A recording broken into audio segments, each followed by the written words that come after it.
Hello, everyone, and welcome to Paper Mario: The Origami King with Chaos Counseling. I think Mario's letting us know that I took too long and my candy's gone. Because, yeah, as soon as the stream started, I queued the game up and just kind of left it sitting here while I, did all the necessary sharing to social media and whatnot. I guess he just gradually gets more and more tired. So he just fell asleep. Hello, Koba. How are you? Yeah. I had... Yep, long weekend. Me and Abby did a lot of traveling, so we did not have time to do any streaming, but I'm back now. And, aw, thanks for the emojis. I think I need to turn the volume up on the game. Okay, I think that's good right there. But yeah, so I'm back. I admit the original plan for this morning was I was going to do an edgelord stream, and for the record, the edgelord stream is still coming, but it's going to happen later in the day. But due to just two factors, something's like I'm going to need to wait until Abby wakes up before I do that one. Wait, what? What'd you say? Oh, wait, no, she was commenting on how we couldn't get the gate open originally, but we're able to get it open now. But yeah, the two reasons I'm kind of like, I'm not sure I didn't want to do the edgelord stream right away is because, A, I'm still deciding whether or not I need to drop Baldur's Gate 3 and start something else due to the content of... Hello, Giga Gamer, how are you doing? Thanks for joining us today. I hope you're doing good. Heck, I hope everyone's just doing good. Because, yeah, I had a exhausting but great weekend. I've still got today off from work.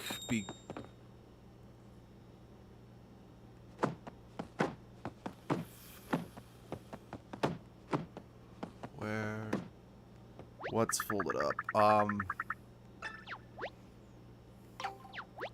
But yeah, like the issue I'm running into right now is, it's like, okay, I've had two, let's see, you're doing okay, okay. Hey, sometimes okay is, really damn good.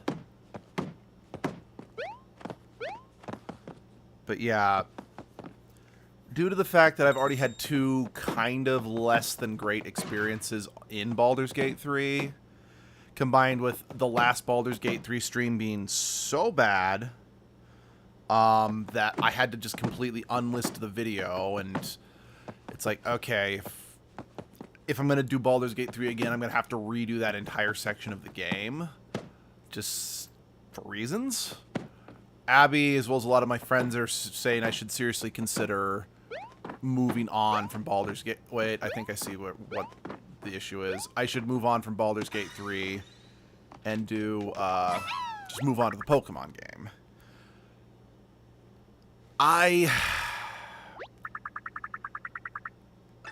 Well, I see their logic. It's also one of those things that I'm still enjoying Baldur's Gate 3, but I can also admit it's getting a little long-winded, so that's why I decided I'm going to do this stream first, and then I will do the edgelord stream later in the day. So yeah, so for those of you who don't follow us on Twitter or Discord, and no, I am not calling it X, yeah, there's going to be two streams today.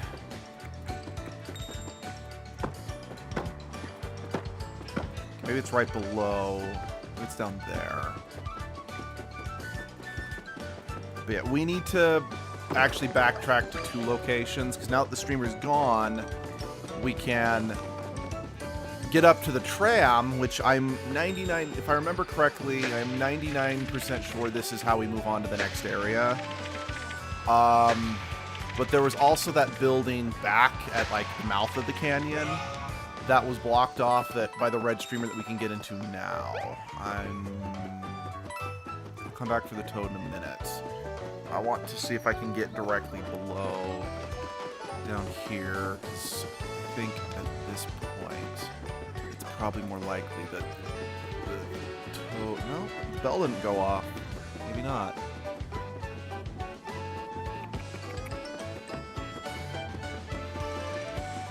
So one thing I can really give this game is that the toads are hidden very cleverly. Anyway, how was everyone's weekends? Like I said, mine was good but tiring. Oh. We got an ellipses from Koba. No, so it had to have been up there. Yeah,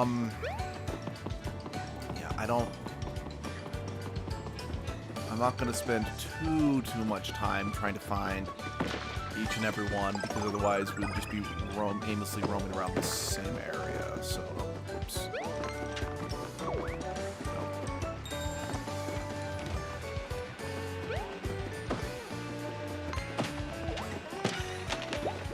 Huh.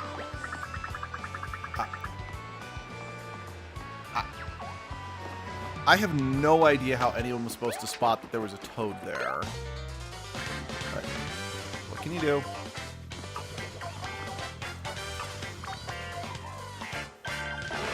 Line them up.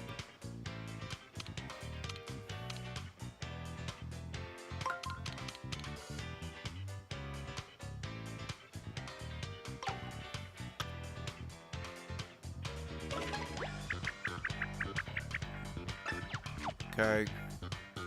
That did not give me the answer I was hoping for, so I'm gonna go adopt the EA method of pay to win. Okay. Wait. Yeah. Alright, that works. Alright, let's take the angry enemies out.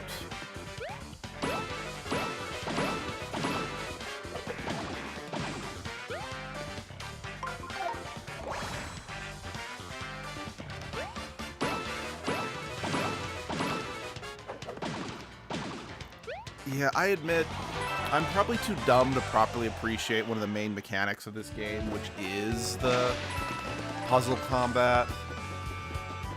Because if it's not more than just, oh, here's two simple moves to live everyone up, I'm like, I don't see how I can do that.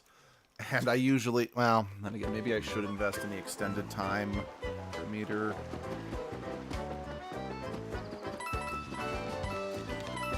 I know, it's one of those things that, much like the last Paper Mario game, you get a shit ton of money. And yes, I know it's kind of a weird thing to talk about the last game getting so much money when I was, like, scraping by with pennies by the time I was getting to the end of the game, but... I think that's it. Thank you, Mario. Wondering how I already had this written? Me too, Toad. Okay, yeah, never mind. Call me a hipster, but I prefer to send a real letter. Toad. Okay, you're a hipster.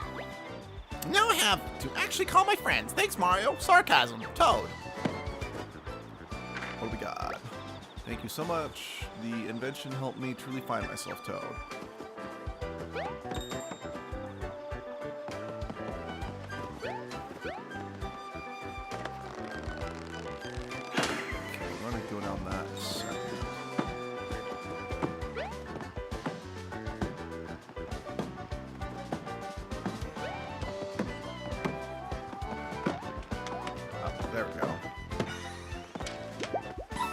These toads can be pretty dang hidden.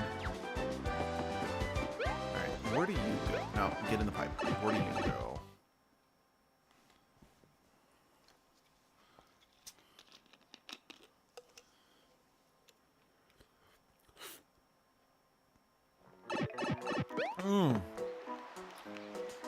I remember this. Oh yeah, I remember that pipe.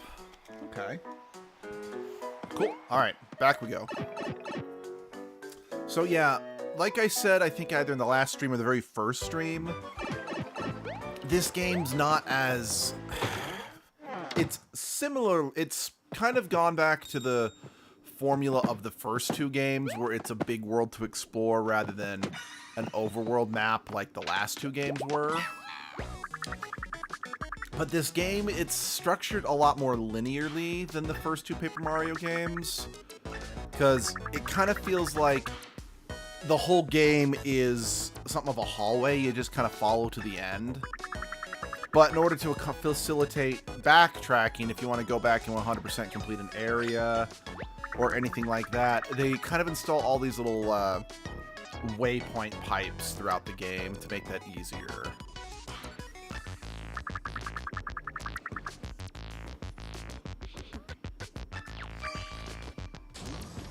Huh, okay.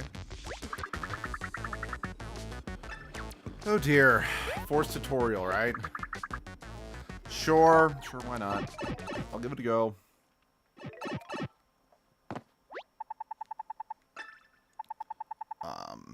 I guess at the end of the day, it's kind of a personal preference about what you prefer.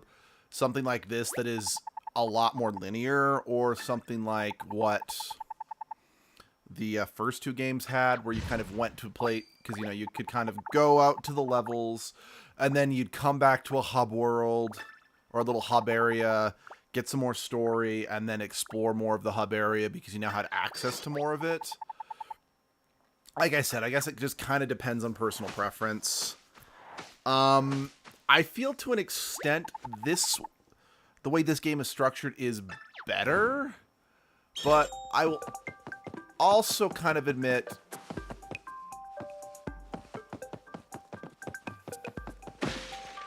I do feel a hair that this game doesn't do it as well as it could. Because, like, take something like the first Final Fantasy game. It's not, you know, it's not linear, but it also doesn't necessarily have you come back to a hub world a hub area all the time. Anyway, I know it's probably unfair to compare something like the first Final Fantasy to, because again, that was purely an RPG, whereas this is an adventure puzzle game, but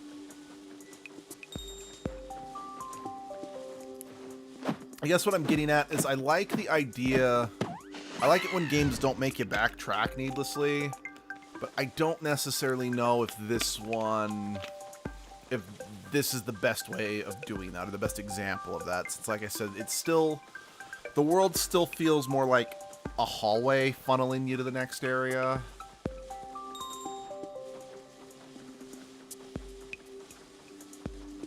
For better or for worse.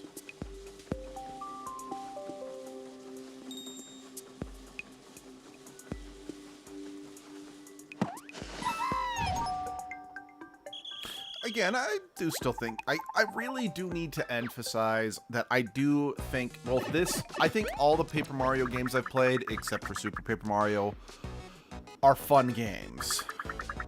I might have critiques on each one of them, but at the end of the day, I really do need to stress that they're still fun. And that anything I bring up is more just I kind of wish they had done this, if you know what I mean. Rather than, oh my god, why did they do this situation?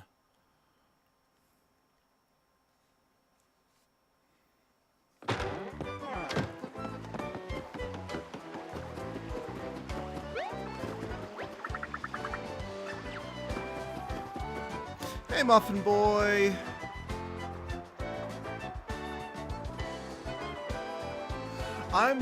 I'm tired, but it's the good kind of tired, because I got back from a trip out of state to go to a friend's wedding yesterday, but while we were out, right before we left for the wedding, some friends of ours said, hey, we're gonna have a game night on the day we were coming back, and we said, yeah, we might be back in time for that. So, you know, we had like an 8-hour long drive to get home. Got home, put our stuff in our house, and then basically drove off to our friend's game night. And, yeah, then once that was done, we then had to come home and unpack everything late in the evening. But you know what? It was worth it, because It was good. But yeah, I'm doing great. And I've got today off because, like, I always, if possible, try, whenever I go on vacation, I always try to schedule, like, an extra day off afterwards in order to give myself time to mentally recover, you know? Okay, I'm going to turn this off before the battery dies. But yeah, it does look like these grasshoppers may be the toads in question.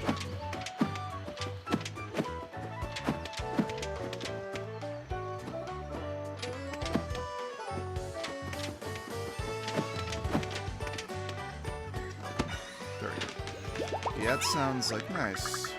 But, oh yeah, no, absolutely. It was tiring, but it was worth it because the friend's wedding we went to, they had a Halloween-themed wedding since, hey, it's October, why not? So they asked everyone to dress in costume. It was just kind of out on, I don't know who, if it was like a family, someone who, like a family's ranch or whatever, but it was just kind of out in the field in a ranch area.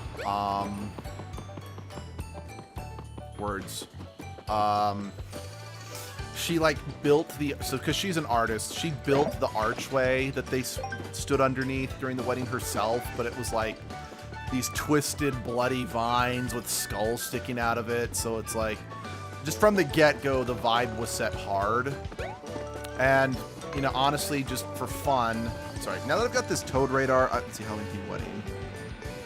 It was. But yeah, she was like, hey, you know, it's a costume party, so wear a costume. So I wore my edgelord costume to the wedding. And it was kind of fun because a lot of people there, I mean, just anytime I wear my edgelord costume, I get a lot of people being like, what the fuck is that? And yeah, it just... Oh, lots of grasshoppers, it seems. Because, yeah, like, I met someone there that I'd never met before, but I get what you mean. One day where you went to prepare to get back into regular life after small time to relax.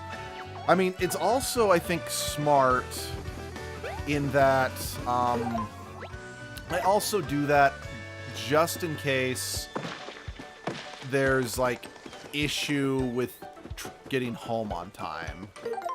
Because... like, just as an example, when we were driving to the wedding,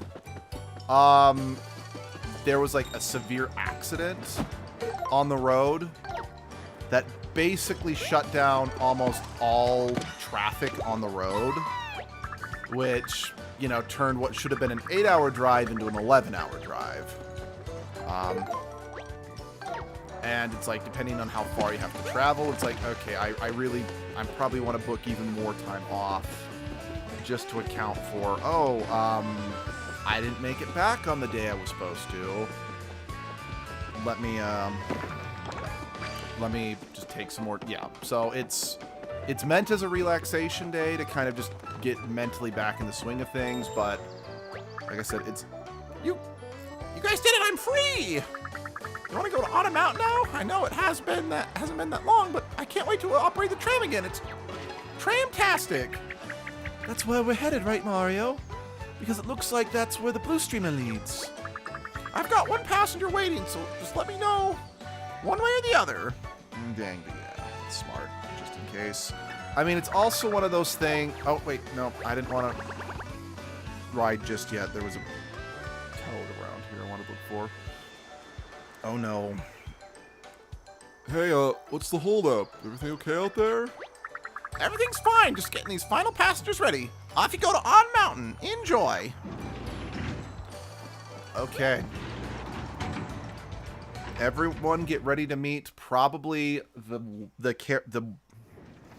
probably more... This is probably the character... Anyone who's played this game remembers this character. Wow, this is amazing. We're so high. The view is so vast. The mountains are so huge. Are you seeing this, Mario? Mountains here, mountains there. It's mountains all the way. Why didn't anyone tell me that the world could be so wonderful? Yeah, no, my mind did go autopilot, but don't worry about it, Muffin. It's totally fine. It's your first time out of the house or something?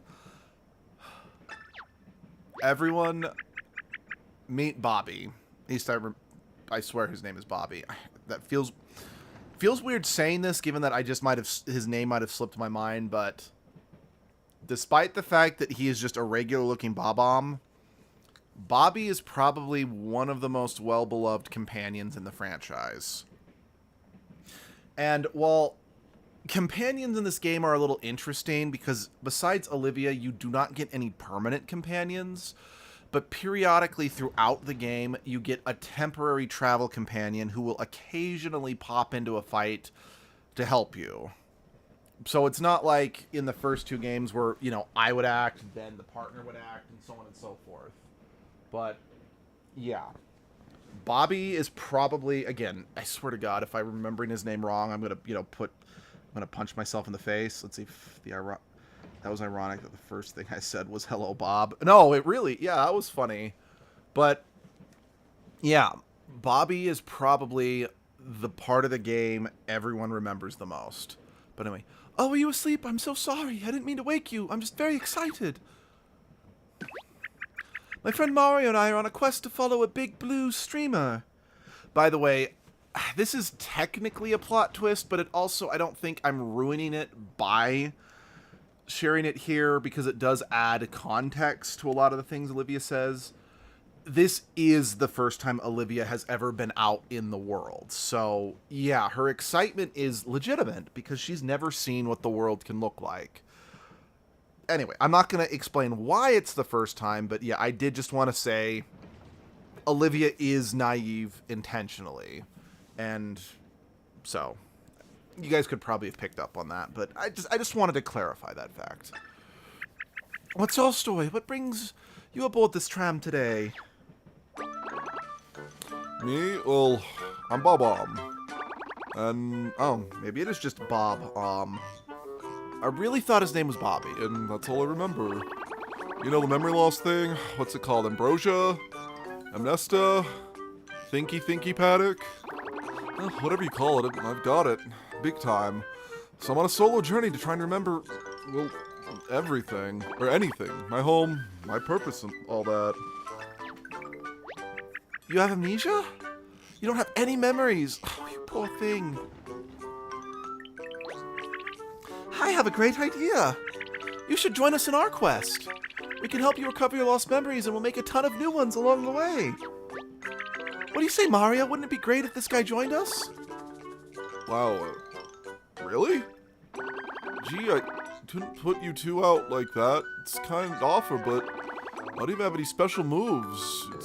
I'd just be in the way. And I could probably be talked into it if you really wanted, but... Okay, never mind. You raised some great points. It's probably better for you to travel alone. Sorry to bother you. Have a great journey. Wow. And then he just inches closer. So wonderful. Oh. I love that he's basically saying, yes, I'd like to come with you, but he's too stubborn to admit it, and Olivia's just too dumb to pick up on that. Hey? Is that offer still on the table, to join you two? No, I agree, that is pretty funny. Because I might be considering it, joining you, that is, on your quest.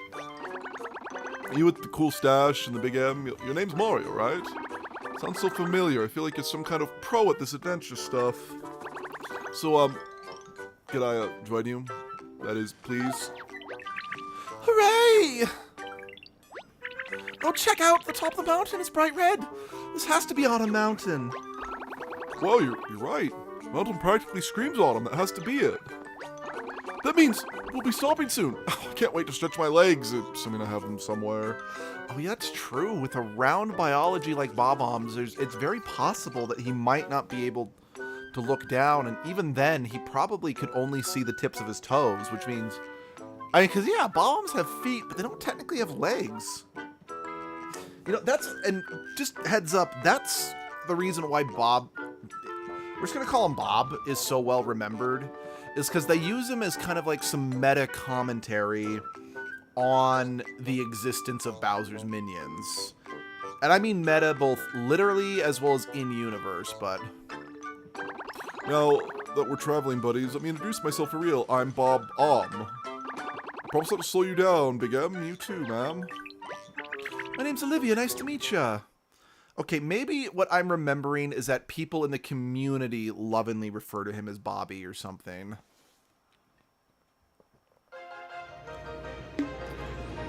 I am just going to refer to him as Bob, just for the sake of shorthand. Okay. Now, well, I don't remember a lot of areas in this game all that well.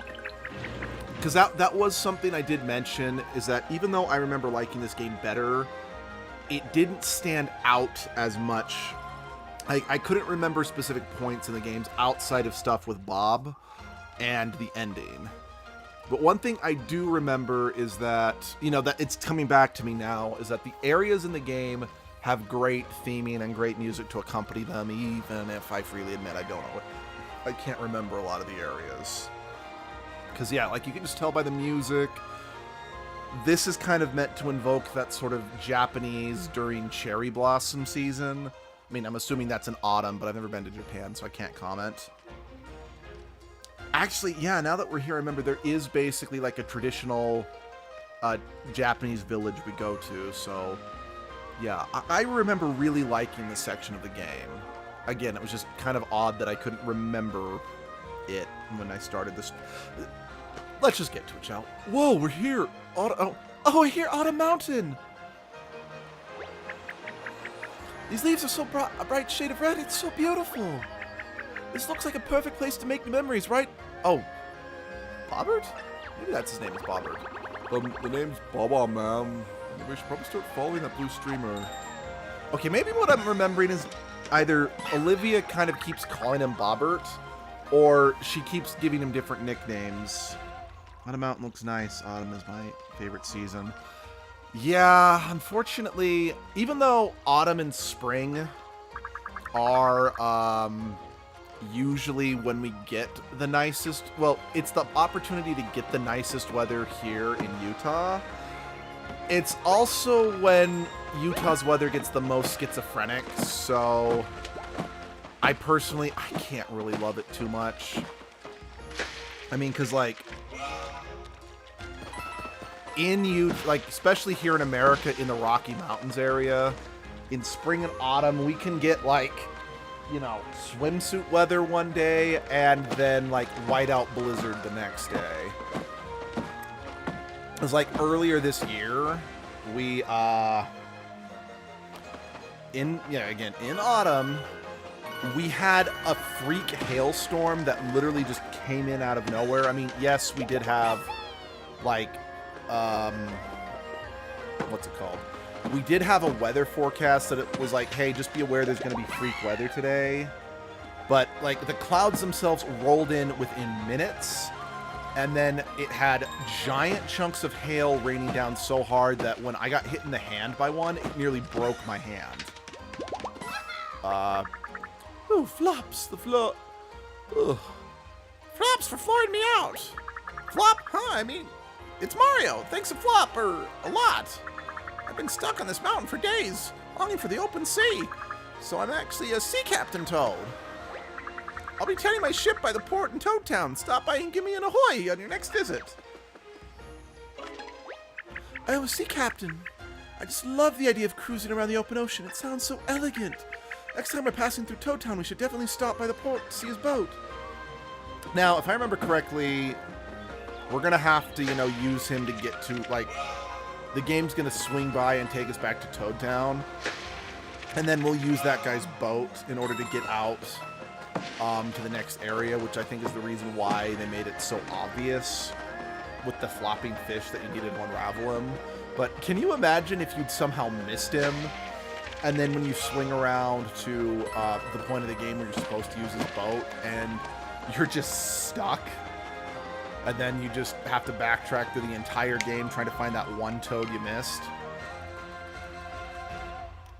Like I said, I feel thankfully it was placed in such a way that you couldn't miss him, because, I mean, he was clearly visible as we, you know, pulled up to the mountain, so Nintendo or Intelligent Systems or whoever makes this game,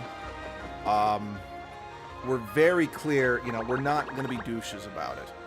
Hey, this must be the streamer you two were talking about. It's like the source of is off to the left somewhere.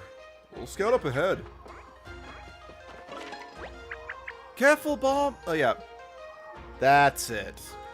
She does keep calling her different nicknames, so I think Bobby was just the cutest one that the fan base latched onto.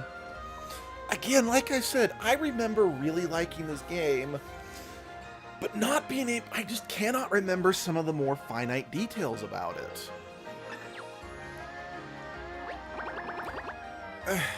Please don't call me Bombs. My name is Bob Don't worry, I'll definitely hear him this time. I haven't heard him this time. I'm trying to get Bobby's name. Oh.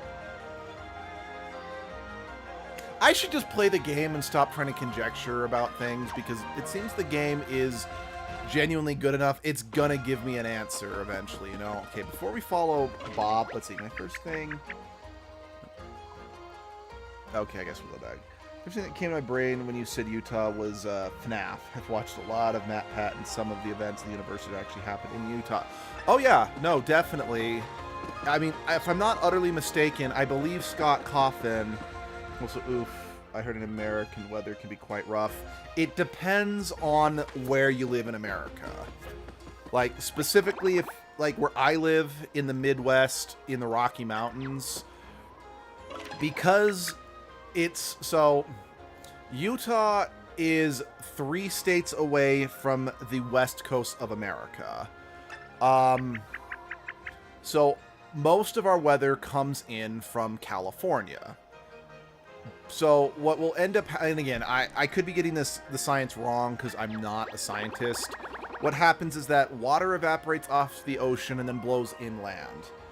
Then it travels over California and Nevada. Like, Nevada is one of the biggest desert states in America, and Nevada just doesn't get a whole lot of rain. But then once it hits the Rocky Mountains, where I live, the water gets pushed up higher in the atmosphere, which allows it to actually form rain, which causes, you know, which causes us to get a lot of snow and rain in the winter. Well, okay, I don't say a lot. Utah is still technically a desert, but that's where a lot of our weather comes from. But I believe the Rocky Mountains are also part of, like, weather that's coming up from the south. So we get a lot of crisscrossing, you know, weather patterns.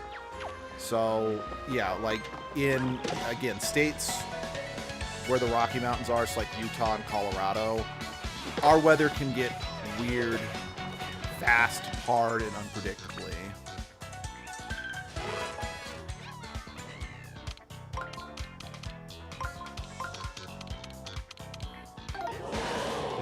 So obviously it depends on where you live. Yeah, sorry, yeah.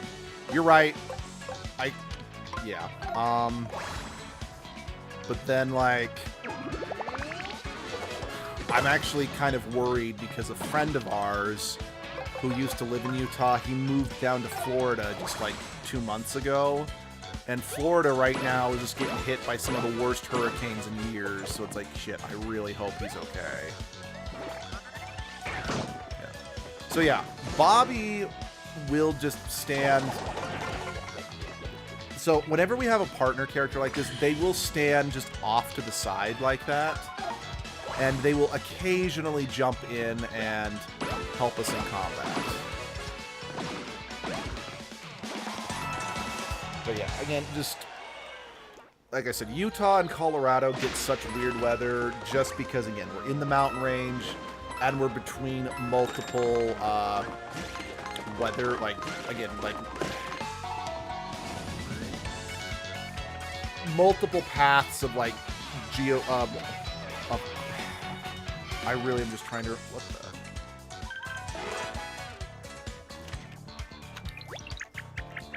Making that magic circle back. I can't even use it.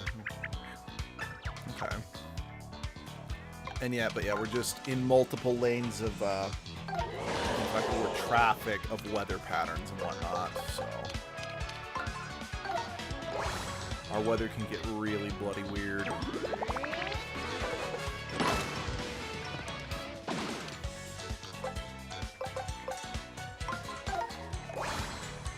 Because, yeah, like in spring and summer, or in spring and autumn, it's very much like the, okay, has winter started yet? Has summer started yet? Because it just gets hot and then cold so many different times.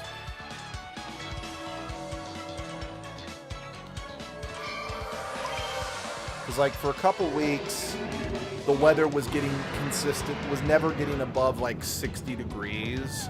So it's like, okay, autumn has properly set in, but for the last 2 weeks, and probably again this week, the weather's going to be in the 60s and 70s.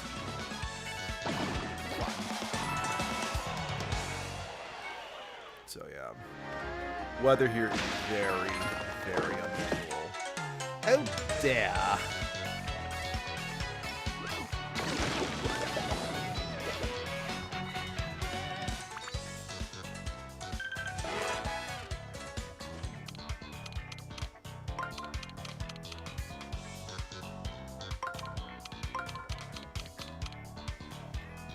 Let's see. In Sweden, things are pretty calm. In recent years, snow has been inconsistent and then disappearing and reappearing. So recently, it's been confusing, but it seems like it's getting better, maybe.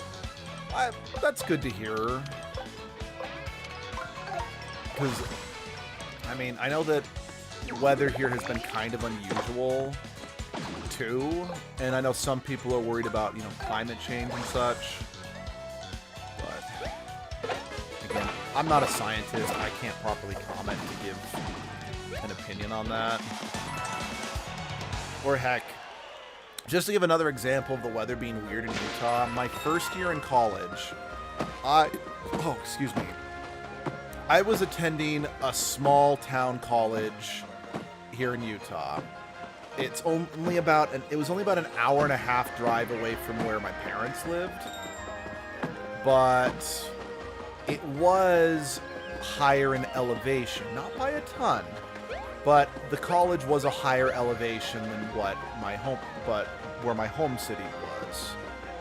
As a result, that first year down at school, there was snow, like just that winter, there was snow everywhere.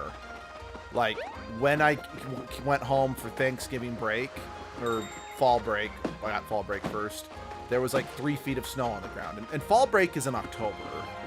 Then when I went home for Thanksgiving break, which is in November, there was 3 feet of snow on the ground. Like, just for the record, there was anywhere between 3 to 8 feet of snow on the ground the entire winter that first year I was at college.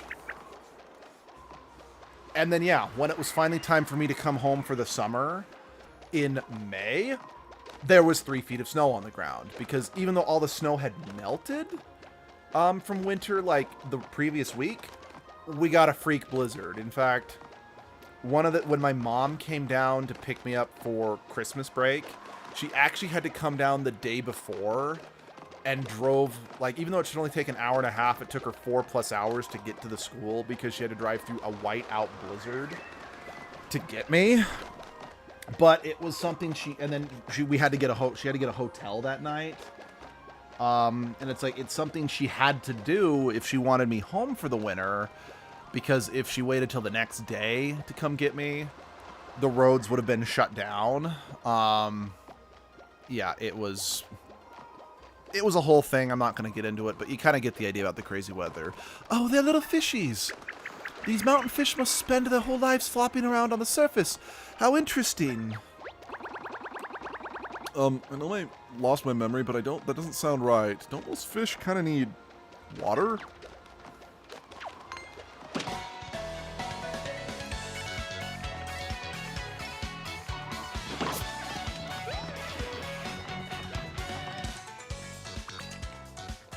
Oh, this one's gonna be complicated. Just knew it.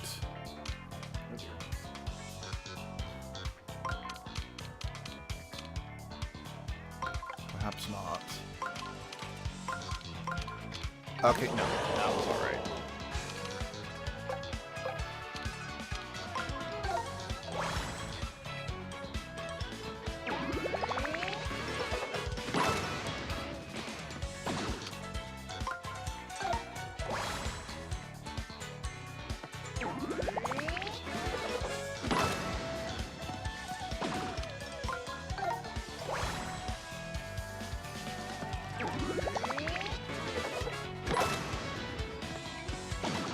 Awesome. Yeah, that was nice. Again, when I'm like, crap, this is going to be hard, I'm like, oh no, I was able to figure it out in like 2 goes. Sorry. Sorry, guys. I really wanted to test something. Hey! That's not fair. You just lying there playing possum, and then you just pop up and then like, haha, JK, eat a dick.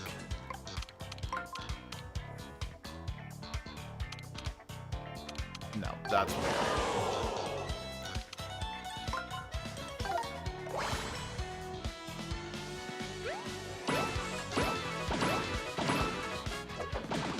You know, one thing I will say about the combat in this game, because, you know, the jump power, it's like you'll hit everyone in this line. It does make for some fun visuals of just seeing Mario jump on top of each enemy, because let's be honest, like the line power ability that did that in the last couple games was always kind of fun. Well, in Sweden, it can get really tall snow, like once, according to my uncle. He woke up to snow almost all the way up to his neck. Oh, wow. Yeah, I had some friends who moved to Utah from Idaho. Idaho is the state just north of Utah. And while it's not in the mountains, it is still north, meaning their climate is colder. Once told me that it was the norm in winter for them to get so much snow that, yeah, it could get up to your neck, or you could be snowed into your house for days at a time.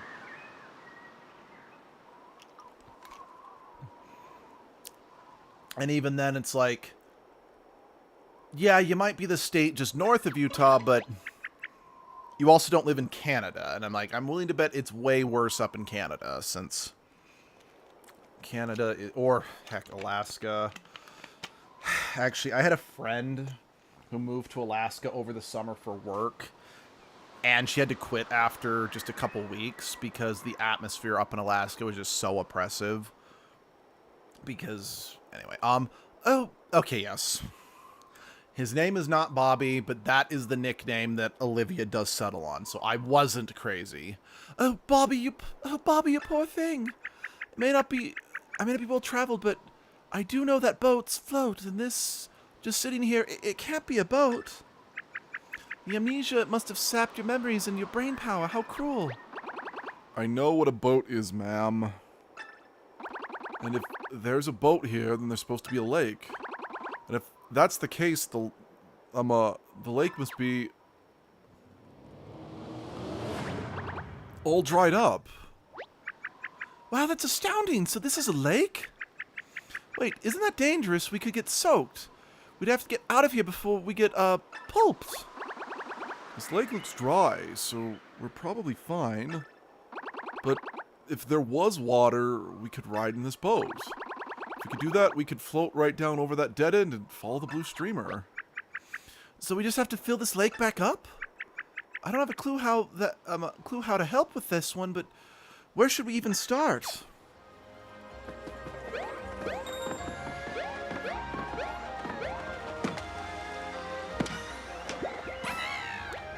Came here to see if I could get the job with the river tours, but ended up getting canned, literally. This tour guide must really love tuna. I bet paddling with one oar works up an appetite.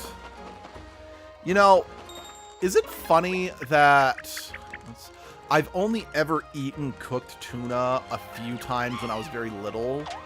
Mostly just because atypically, the way tuna is served here in Utah is just like tuna fish sandwiches or other things of the like. And as I've never liked tuna fish sandwiches or tuna salad in particular, because it's usually like a tuna salad sandwich or a tuna salad casserole, I always thought tuna was the grossest thing. Oh, so cool. Yeah, no, sorry. I just wanted to see if that kept going. But yeah, I always thought tuna was the nastiest thing. But then I tried, you know, raw tuna in sushi, and honestly, tuna became one of my favorite fish. Granted, I still prefer to eat it raw than cooked, but still. Look at that incredible view, right? And check out that building over there. Getting total shrine vibes. If I were a big shot water spirit, I don't want to live in a place just like that. Huh. I agree, Bobby. It does look very watery. And shrine-like. Hold on, a water shrine for some kind of water spirit? Ah, could it be that's the water, Vellumental shrine? Mario, we found it. That has to be the home of the water Vellumental. Vellumental, Lord of all liquids. I was never a tuna guy myself, even in sushi. You know, that's totally fine. I think that's, like, quite frankly, everyone has something that everyone says is objectively delicious that you can't stand. Like, I do not, in general, like most pie. I get shit for that. Let me phrase that. I do not like fruit or berry pies whatsoever because, like, the mushy fruit or berries in pies give me the heebie-jeebies. I do not like the way they feel in my mouth. But I enjoy, like, some cream pies and some ice cream pies, but... Or then, Sunshine, when they were little, they couldn't stand ice cream. Or... Abby, she's not the biggest ice cream person, but she will enjoy it. That's all that's available. But one thing she does hate, she hates cake icing. So anytime we have cake at my parents' house for a birthday or whatever, or we just have cake for another reason, she'll just like kind of turn her cake on its side so she can eat the cake out and leave the icing behind. So yeah, no, quite frankly... Everyone has a few things that everyone tells them is objectively delicious that you just can't stand. Look at this magic circle. It's got a real water elemental look to it, don't you think? With a magic circle like this, I'm sure we could do something about the dry lake. Let's head to that shrine, Mario. Water elemental, here we come. So something I've always kind of wondered, like, obviously, you know, Vellumental, it's supposed to be a play on word elemental, obviously. But where does the Vel come from? Maybe it means, I mean, I want to say maybe it's Velcro, but Velcro's not inherently, let's see, they're okay, but the texture is meh in pies. I really just like paprika, like, is that licorice or licorice? But yeah, like, the Vellumentals, I'm like, what is the Vel in that equation, you know? Like I said, I would think Velcro, but given that the Vellumentals are also origami creatures, I'm like, how come it's not Oramentals, if you know what I mean? I mean, granted, that could be, the or in that could be turned into oral, which, yeah...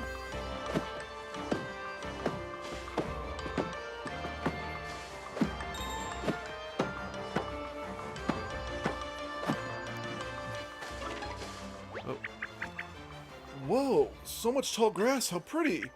You ought to be able to see you in there, Bobby. Stay close and don't get lost. Oh wait, that was, I just realized that was Olivia, not Bobby talking. Alright.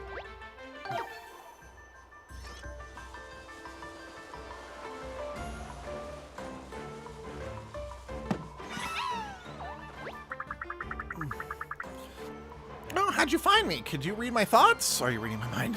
You know, please don't. Okay. Licorice, like the black salt. Okay. Yeah. I got you.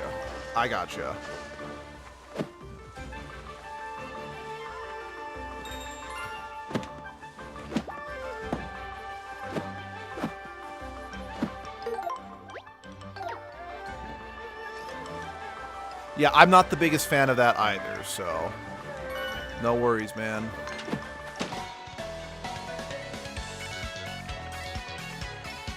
You know, it's something I kind of noted in Color Splash, albeit it's a little more balanced here in a sense, but it's interesting to me that Shy Guys have been playing kind of a much larger role in the last two Paper Mario games.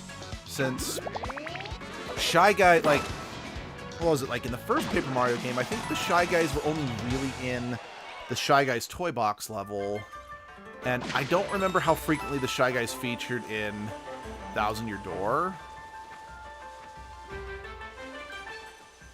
But, yeah, it's kind of interesting to me that the Shy Guys have been getting way more attention over the years, which, wait, there we go. Which, that's not a complaint. I've been very open about the fact that Shy Guys are my favorite Mario anime. Since Max Heart +5, oh hell yeah. Because, like, if Shy Guy is available to play in Mario Party or Mario Kart, I will always play the Shy Guy. I think it's partially because, A, it's like I can kind of relate. I do feel like a bit of a Shy Guy at times. But it also has to do with, way back in the N64 era with Yoshi Story, which is a game I'd like to play for the channel. I don't remember if it's on the N64 Virtual Console for the Switch, and I don't think I ever actually went ahead and bought it for the Wii U while the Virtual Console was still available. I really wish I had. Yoshi Story is a game I would like to shine some spotlight on, because that's a game I do really like. But in one of the routes, one of the paths you can take in Yoshi Story, you can come across a white Shy Guy who will travel with the players for a while, and they are a friendly unit. And at the time, because this was before the first Paper Mario game had come out, the mere idea of what was supposed to be just like a generic enemy being friendly, that blew my freaking mind as a kid.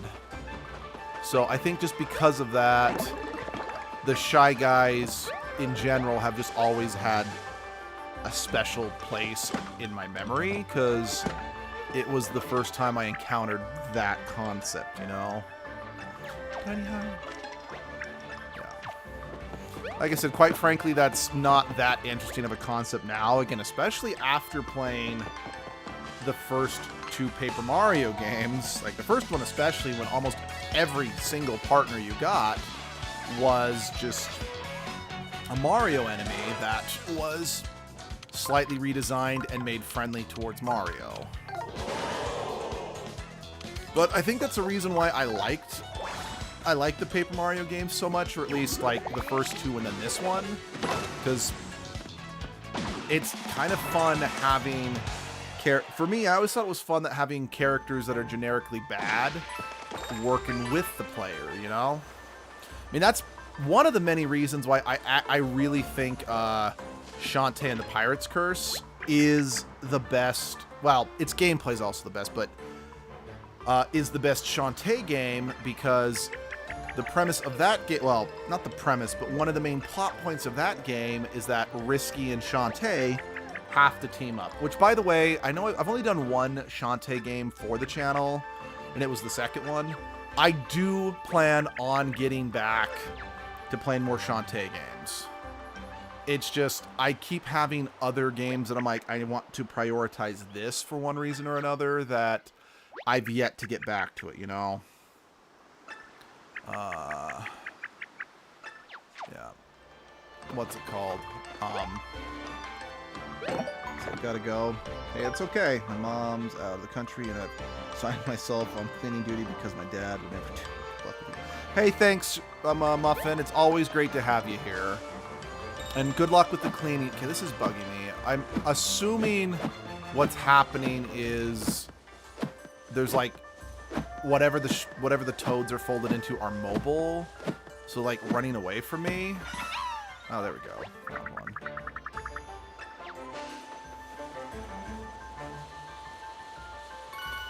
That is really damn tiny. But yeah. But again, Shantae and the Pirate's Curse. But yeah, it's because due to the plot of the game, Risky and Shantae have to team up. And yeah, that is just interesting to me. It's always kind of fun when characters who would normally be antagonistic are working together. Although I do love that. Okay, I don't remember if it was in Half Genie Hero or Seven Sirens, but Shantae's when Risky, you know, starts attacking Shantae again. It's like, hey, are we gonna ignore the fact that we were friends last time we met? And they kind of make a meta joke, being like, "No, that never happened. What are you talking about?" And I believe that was meant, like, the whole "that never happened" was kind of meant to be a meta reference to, like, I think Half Genie... So Half Genie Hero was a Kickstarter. Like, it was funded through Kickstarter. Because I think, sadly, the first 3 Shantae games didn't sell the greatest for one reason or another. So they had to kickstart the 4th one. And while it was a rousing success, there was, I think, some speculation about whether or not Half Genie Hero was going to be kind of like a reboot of the franchise. So you're waiting for your best buds, huh? Same here. Having buddies is pretty cool. So far, I definitely recommend it. Bobby, what are you doing? Don't tell me you got lost in the tall grass. What's wrong with that? He's short. Big M, ma'am, I knew you'd find me sooner or later. Reuniting with your buds is pretty cool too. I definitely recommend it. I like Bobby a lot. Ah, you met up with your amigos. That's the best. Let's have ourselves a super duper canned food party to celebrate. Shy on me. A canned food party? That does sound like fun. Wait, no. We have to go see the water elemental. Come on, Bobby. Say goodbye to your new friends. You've got it, ma'am. It's Mosey. Sorry, my guy.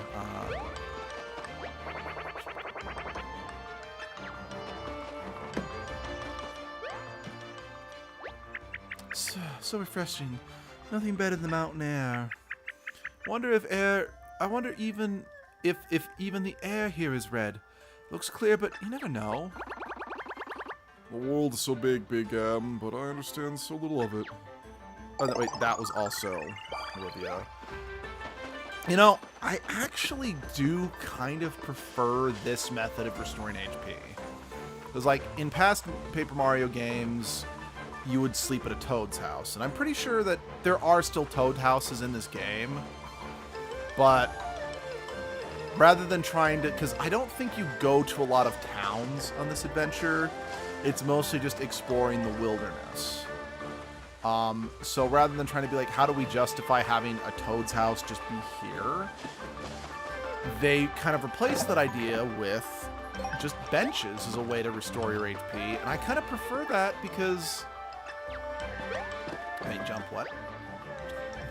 Jump is fine. But I do almost prefer that because... That's what I'm looking for. Oh, another new buddy. He doesn't look like those Foldy guys. So that means he's friendly, right? Hey there, Stompy. I'm Bob-omb. What's your name? But He isn't so. Bobby, no! We should have warned him about the paper mache enemy or macho enemies. But yeah, I almost really do prefer these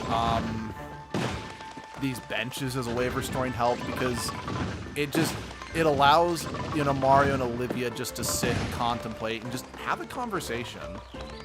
And yeah, it turns, you know, just, you know, generic mechanic in a lot of RPGs, you know, the art, you know, the act of like going to the temple or the whatever just to get quickly healed in between or the inn, and instead you get more out of it. Now, Tales of Symphonia did something sort of similar, because like in Tales of Symphonia there was a chance if you stayed the night at the inn that you'd get an exclusive, not necessarily a cutscene, although you would occasionally get those, but you'd get those dialogue skits. If you guys have watched my Symphonia live stream or you've played a Tales game, you know what I'm talking about.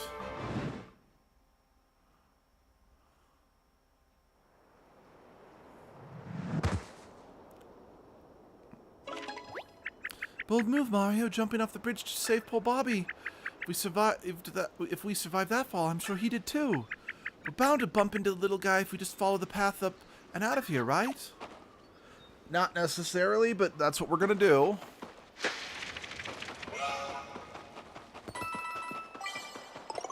Well, actually, that's a lie.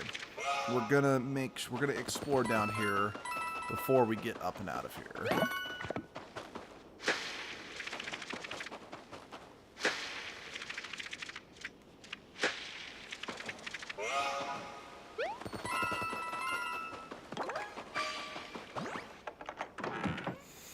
Yeah, like I did say, I do think I genuinely prefer, because I know like throwing the confetti to fill in the holes. It's a similar concept to repainting the world in Color Splash. I just think, whoa, what the heck is that? Something round. It's rolling this way. That has to be Bobby. I didn't think we'd find him this fast. Bobby! Not Bobby! Not Bobby! Like I said, I do think I genuinely prefer the painting method of filling things in, because it was just a little easier to control. I'd feel like it never took quite as long to repaint something as it does to like get the confetti to fill in. But yeah, that is just a personal preference. I know some people probably either enjoy this more or don't really care one way or the other.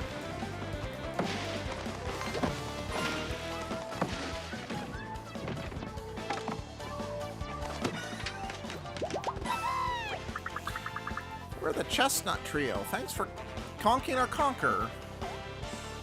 Oh yeah, there were 3 of them.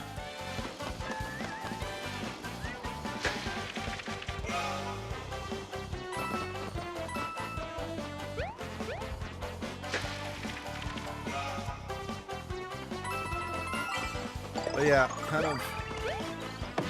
So anyone who's played the first Paper Mario know that like in Goomba Village, falling off a cliff is like one of the first things that happens. So I kind of like falling off this bridge as a story mechanic because it reminds me of that, but because, you know, the context is completely different, it doesn't feel like a rehash, you know? Plus, let's be real, there's no such thing as a totally original plot point or gimmick in anything anymore, because everything's been done. Sorry, it's not that I don't value you more, Bobby, it's just I'm worried that if I pull you out, I'm going to be forced to transition to the next step, you know? Big M, ma'am, wow, that is not Bobby's voice. That was Huey's voice from the last game. Big M, ma'am, you saved me. I didn't mean to fall off that bridge. Honest, I saw I wouldn't slow you two down. I said I wouldn't slow you two down. I'm sorry. My 2 best buds just saved my life. What a great memory this is gonna be. Well, we're just glad you're okay. You have to be more careful, Bobby. Don't go tumbling over any more bridges, all right? It's just bobble, ma'am, and I won't, I promise. I'd even pinky swear if I had a pinky. Can we hurry out of here now? These pointy chestnut things look like they hurt.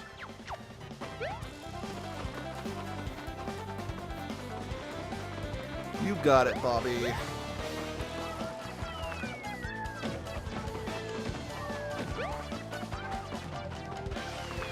Oh dear.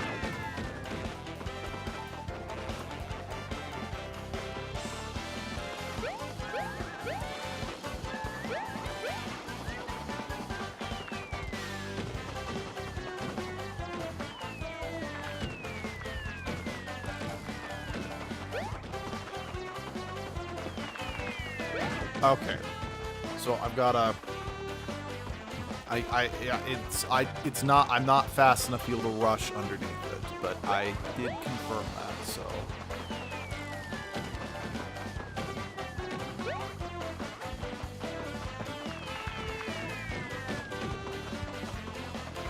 Okay, cool. Excellent. Save my progress.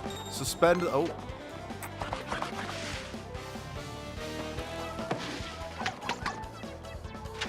Oh no. Oh dear.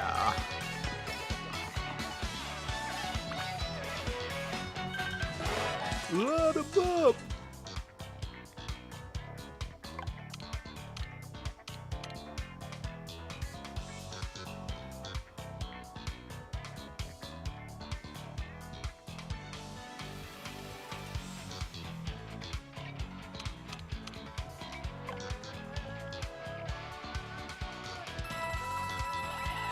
I'm not intelligent. Just do my work for me, okay?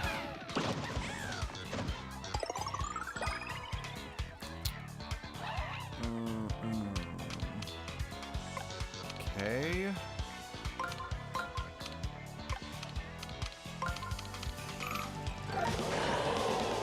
There we go. Wait a second. Are those Galoombas? Those might actually be Galoombas, not Goombas. I mean, I admit, I don't... Yeah, those are Galoombas. Dang. I barely know the Mario franchise because I don't like their platformers, but I actually knew what a Galoomba was. For the record, what I'm about to say, this is, I got this information from NitroRad, because a couple years ago, he did a marathon, and he talked about every single 3D Mario game. Galoombas, in one of the 2D Mario platformers, the Goombas had a slightly different design. They were a little more rounded than the traditional Goomba. Yay! And when you jumped on them in that game, they made a slightly different noise when they died versus the usual stuff.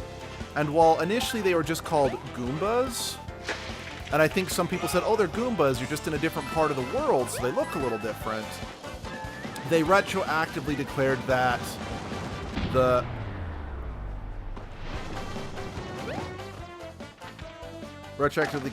these different looking Goombas were actually something different entirely called Galoombas.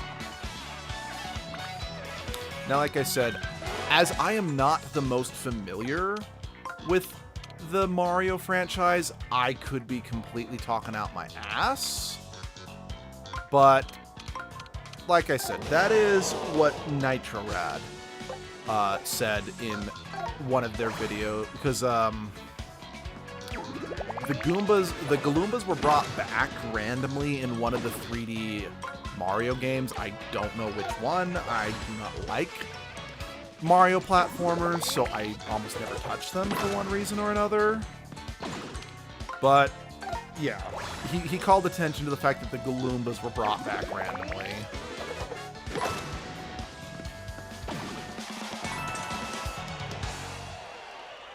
Let's see. The only 3D Mario games I have played. I can't believe this big Mario breakdowns. What we do with it? We can't make it more than a few feet before Bobby vanishes again. Can't tell whether trouble always finds him or he's seeking it out.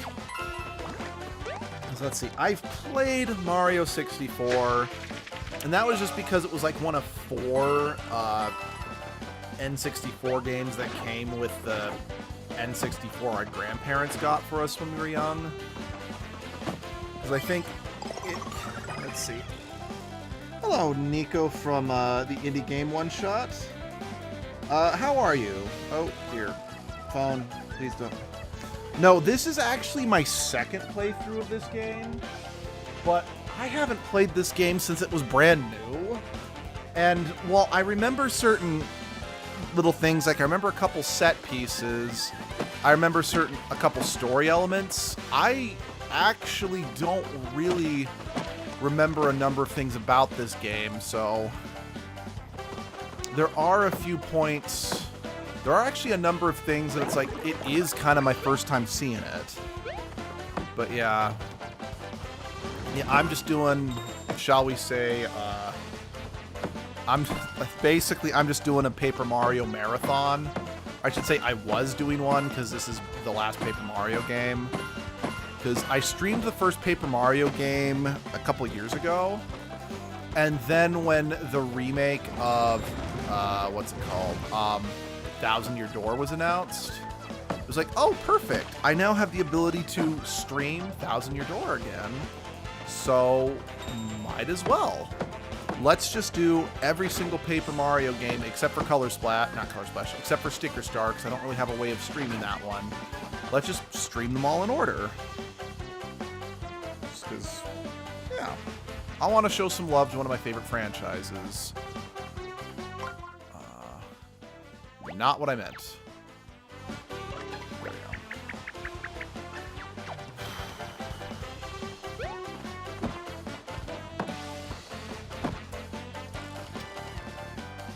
So yeah, I streamed Thousand Year Door. I started streaming Super Paper Mario. I did not get very far in that one before I rage quit. It's not a bad game, but I do not like that one. Then did Color Splash. Had a good time with that one, despite a few hiccups. And now we're here, which...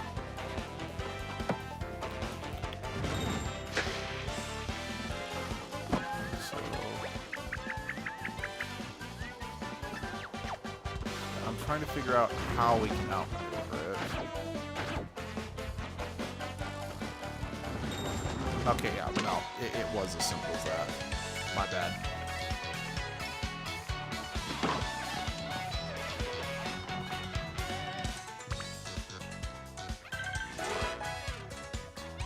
Line them up.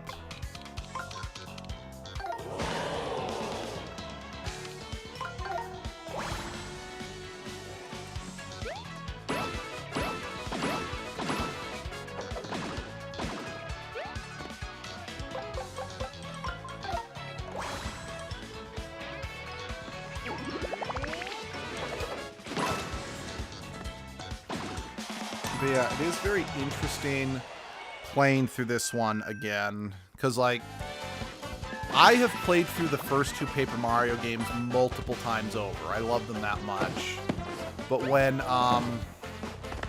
Color Splash first came out, I got it either like the following year or like a couple months after, because I didn't get it when it was like brand new. Played through it, had fun, was a little frustrated at some points, and then I didn't touch it again. So when I streamed it, you know, a couple weeks ago, it was actually the first time I had played Color Splash for about 7 or so years. And it was actually interesting revisiting it because I actually appreciated it a lot more and had way more fun with it. And similarly with this one, this is actually the first time I've touched this game in 4 years. And again, what I found interesting is that when I initially played through Origami King, I kind of ranked it that, okay, my favorite Paper Mario games are the first two, followed by this one, and then with Color Splash being the bottom one of the ones I enjoyed. Because like I said, I've never played Sticker Star, and I don't like Super Paper Mario at all. But one thing I realized is once I was finished with Color Splash, it's like I remembered very specific points from the story and other such things from Color Splash, whereas with Origami King, I don't remember it well at all outside of like 2 points in the game. So it's like, wait, is this game actually better than Color Splash, or is Color Splash better because I can remember specific parts about it? But I don't know. Like, we'll see. As of yet, I have not found really anything in this game I dislike too much. Like I say negative pretty loosely, but any negatives I've so far had with this game are arguably more just minor nitpicks of I would have preferred this, or I think this would have been more fun, but like I said, that's a personal preference thing. It's not objectively bad in any way, shape, or form. Because again, I would prefer if they brought back partner characters like in the first two Paper Mario games, but the fact that both, like, especially Huey in the last game and Olivia in this game are such well fleshed out characters, and we get that instead of, you know, just a team of characters, it's like, that's not objectively worse. In fact, if anything, it allows for more of a personal connection with the partner, because again, Olivia's connection to Ollie, since, you know, Ollie's her brother, makes for some great dramatic storytelling. A bit, maybe cliched storytelling, but it's still good. Whereas you didn't really get that same level of personal connection from the first two games, you know? And that's just because you just had, I mean, you kind of got it with Vivian, I suppose. But that's just since, Right. I'm looking for a pipe. Because I saw there was a green pipe on that platform that Bobby was on. Yeah. And I mean, and plus, I can't say as we saw, because I didn't get far enough in Super Paper Mario to really showcase this. And like I said, I've never beaten Super Paper Mario, so this is information that I'm getting from Sunshine, who did beat, and Flaze, both of who did beat Super Paper Mario. In fact, Flaze loves Super Paper Mario. It's one of her, as well as, I don't know if it was like her roommate or her cousin, but they love the game, and it's probably their favorite Paper Mario game. But, it ran into a bit of an issue where it had a single primary companion with Tippy, but then it also had a bunch of side character or companions you picked up along the way, like the first 2 games. And because they put all of the good storytelling into Tippy's story, the extra companions you got just ended up being kind of non-entities. You like spoke to them like once or twice, and then after they joined your party, they had no meaningful impact on the story whatsoever. So yeah, it's one of those things that it's like, you gotta pick one or the other. You should either have one companion who is well developed, who's with you throughout the whole game, or you need a cast of characters. Because if you do both, you run into the issue of just the other characters disappearing into the nether. Maybe I shouldn't say you can't do both, but I don't think you should do both.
Like,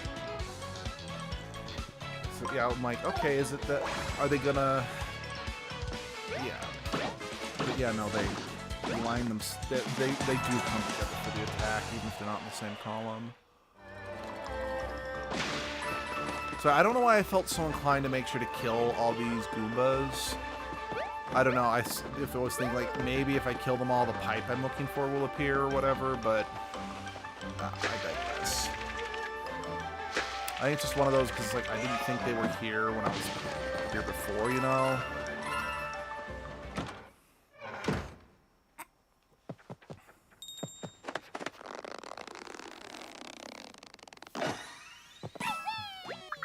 Well, phew! Thank you so much, Mario. I thought I'd be jammed in there forever. This one of the Sensor Lab satellite offices, located right here on Autumn Mountain. Developed advanced sensory technology to help adventurers like you. I can't offer you anything myself, but I'm sure the head researcher has something useful for you. You should pay him a visit. Getting that main sensor lab is total breeze. Let me show you some cutting-edge tech. We've developed a fax travel system. It helps folks zip between our many office locations. If you let you zap you from this satellite office to our main sensor lab in an instant, give it a try. What do you say, Mario? Do you want to fax travel to our main sensor lab? Yes. If for no other reason, then this will let us recharge our radar.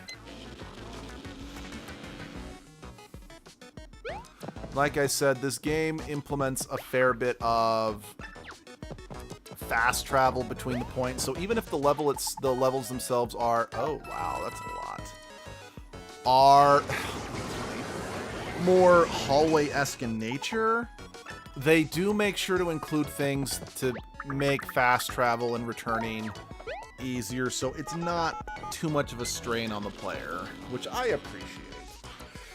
Also, I love the fact that it's a fax machine to fast travel, because it's like, even though, you know, obviously fax machines don't teleport you or teleport the paper, there are still people who believe that that's what fax machines do, that the fax machine will physically teleport the piece of paper to the destination, even if it's just, you know, copying the page and sending and digitally transferring the copy, and then something new prints out, you know.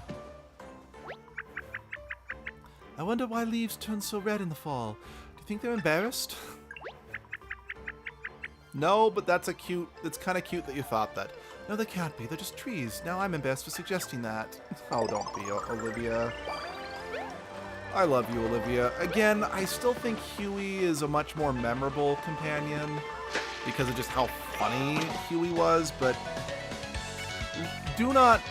don't put Olivia down. She is just such a sweet cinnamon bun that anyone who talks shit about her is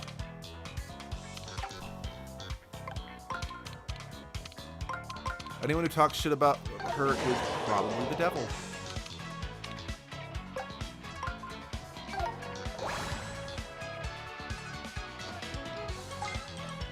Now, I mean, I guess I could say that, you know, some people might feel that she is kind of similar to Tippy from Super Paper Mario, but maybe not as good, or maybe more annoying, since Olivia is way more naive than Tippy was. I mean, granted, Tippy's naivete and vulnerability came from the fact that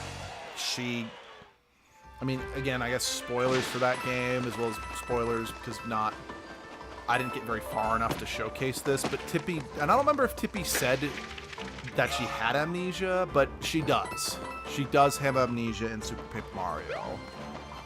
But yeah, some people might feel that Olivia is just super similar to Tippy, but Tippy was just better handled. Again, can't comment. I only know about what the deal was in Super Paper Mario because of Flays and Sunshine, because I've never been able to beat that game. And mostly because I don't like that game. I don't like playing it. Oh. I didn't know that. That's cool.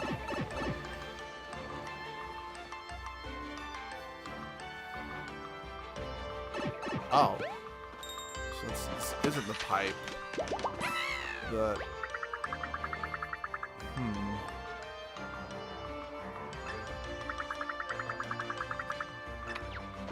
Wait.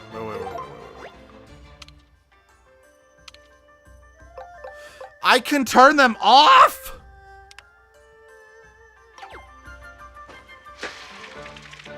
That would have been nice to know sooner. Because, yeah, no joke. I actually, like, after that last playthrough, I legitimately, that same day, went out and bought new Joy-Cons because it was just like, no, I cannot keep doing this. Like, I could not just keep fighting with the motion controls. Well, actually, and even then, like, the problem that I was running into was, heck, it wasn't even just the motion controls. The joystick just stopped working. But had I known that I could have turned the motion controls off, I could have just been using my Pro Controller this whole time. And I'm still just using my Joy-Cons. I probably won't switch to my Joy-Con controller, or my Pro Controller until, like, next time or whatever, but now that I know, I'm gonna do that.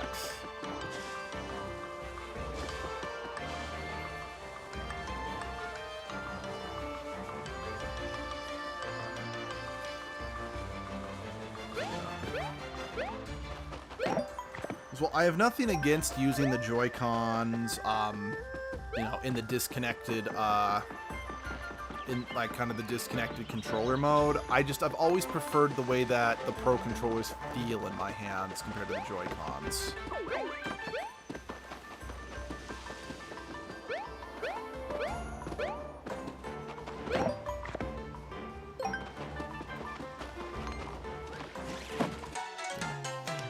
missed. My timing was just off. Shell shot.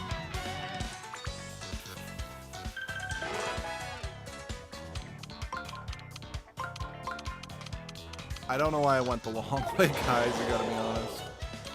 So that is my goofsy. Yeah, I know, probably shouldn't waste my fire flowers, but I also just don't really want to deal with Paragoombas.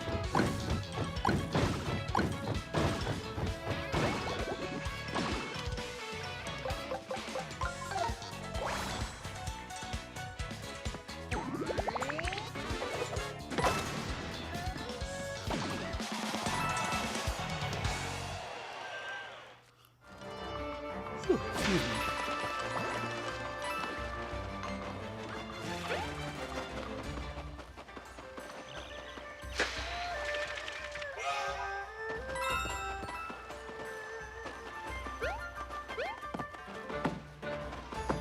There's got to be a way to like knock that D12 down and stand on top of it or something to get that toad out. You know, the one thing I will say, while it is still very clear they are being limited to just mostly using toads and whatnot, it is nice since now the enemies are the folded soldiers. We do get non-folded enemy characters that we can interact with, you know?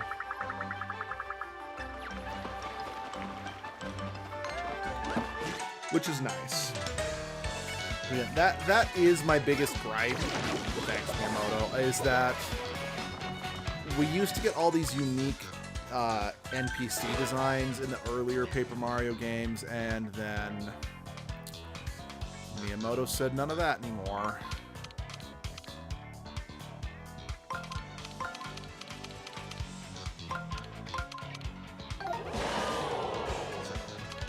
It's fun seeing more varied. Again, I know it's just more enemies without a whole lot of spice or color to them, but still, I'll take the variety in any way. I'll take what variety we do get, you know?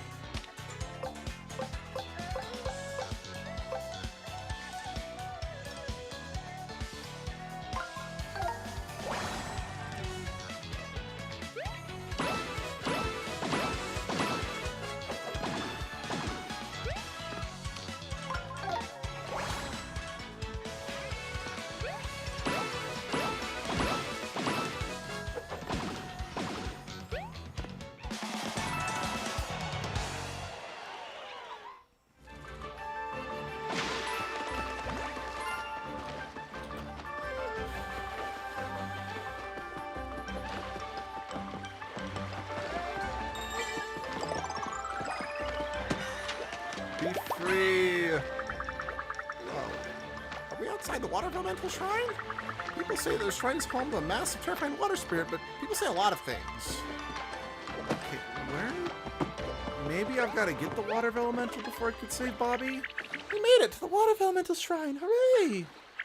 Now we can finally meet the water elemental. Definitely looks like the shrine's front door, but how we don't... No, we've got to save Bobby first, because we're going to need him to stand on this switch.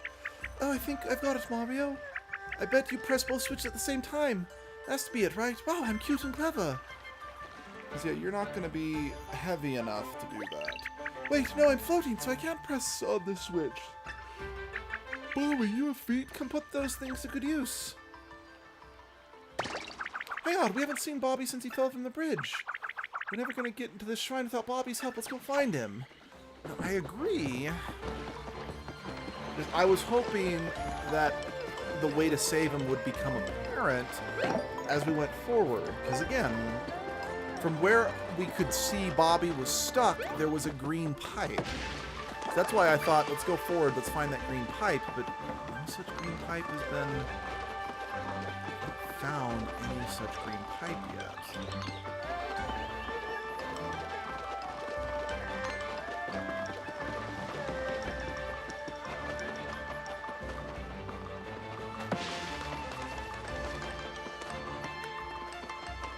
Let's take a look-see and see what's what.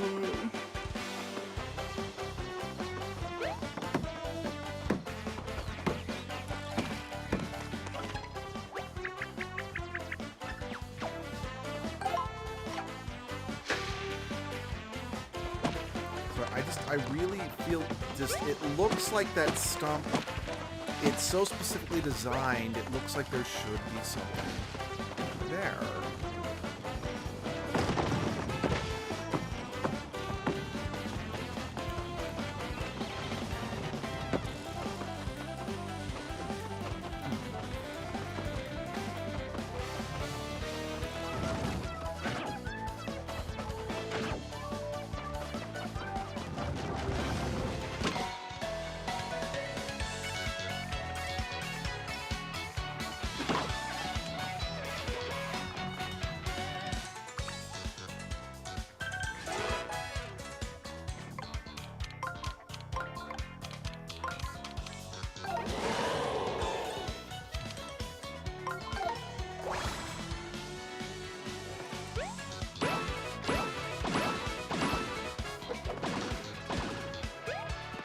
Excuse me.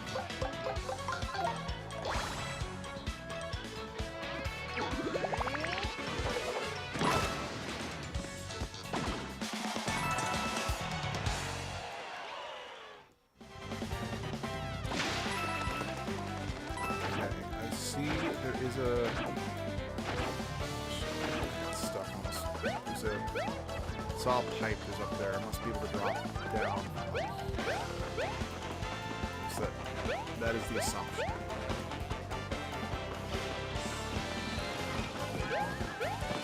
Here we go. Sorry for leaving you up there for so long, Bobby. I missed that. And that is on.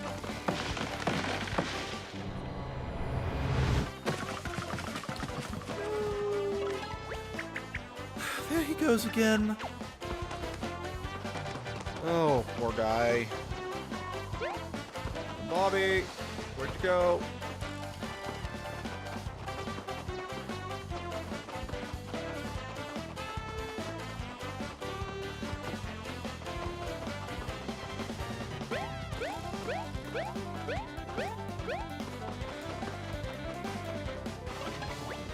Bobby's not up here. He couldn't have tumbled back this far, right? Freaking no. How bad his luck is. Quite frankly, he could have.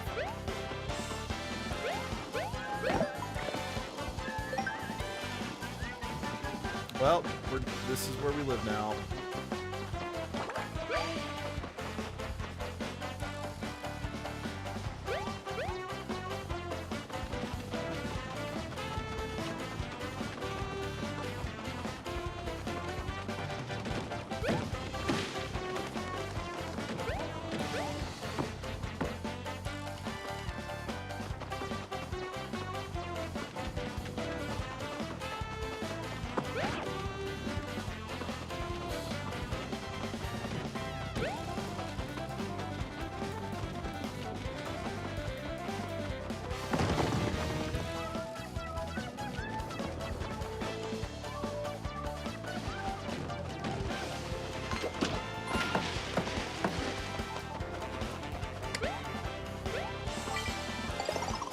Maybe Olivia was being legit. That may have been her way of saying that Bobby is not this far back.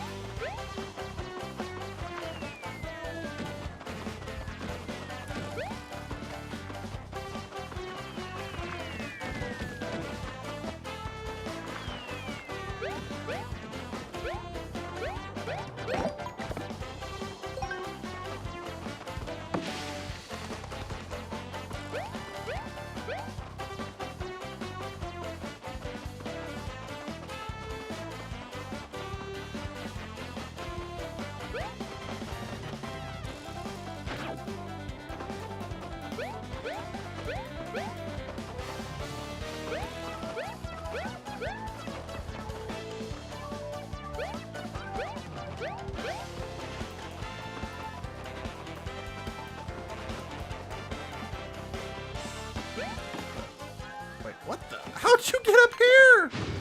But that does explain that, yeah, that stump is deliberately designed to stand out. Man, it is... Again, it's funny. Again, I've lived...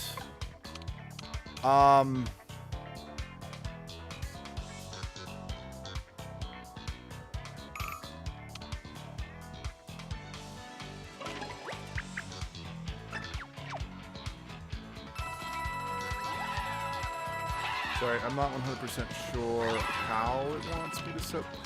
Oh! Okay. That makes sense.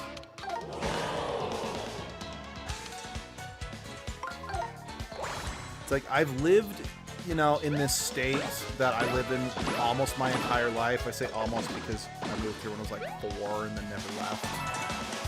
And I was only in Colorado for like 3 days. No, actually, I was only in technically I was only in Colorado for for what's relevant, I was only in Colorado for 2 days. But, so, for those who don't know, Utah is, like, almost entirely a mountain range. As a result, the sun doesn't only rises after, it's cleared the mountain range. So, arguably...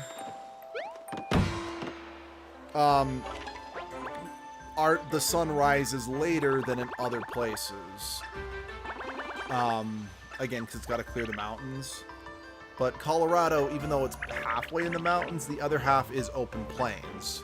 And we were staying in the area that was just open.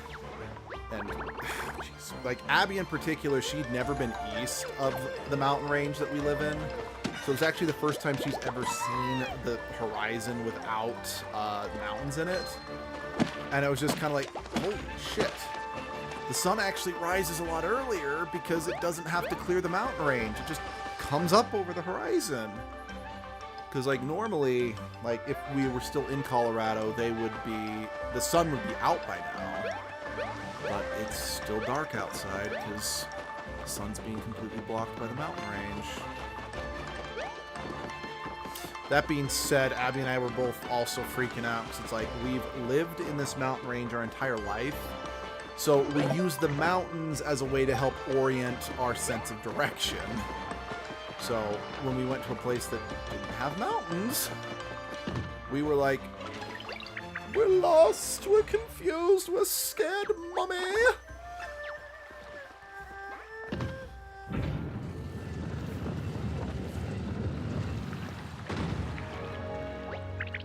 Yes, we did it. Now we can get into the shrine.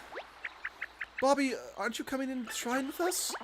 Who, me? I'm pretty wiped after pressing that switch. Yeah, that's it. Definitely not scared to wander into a dark, dank shrine full of traps and monsters. Nope. So yeah, I'm gonna sit this one out, but say hi to the water elemental for me. It sounds wet and horrible. I'm just gonna say it. You know what? That's fair. Sorry. Is there... Maybe. Sorry, I just want to check, because... Oh, yep. Yep. There we go. Got the confetti bag trophy, or whatever. That was weird.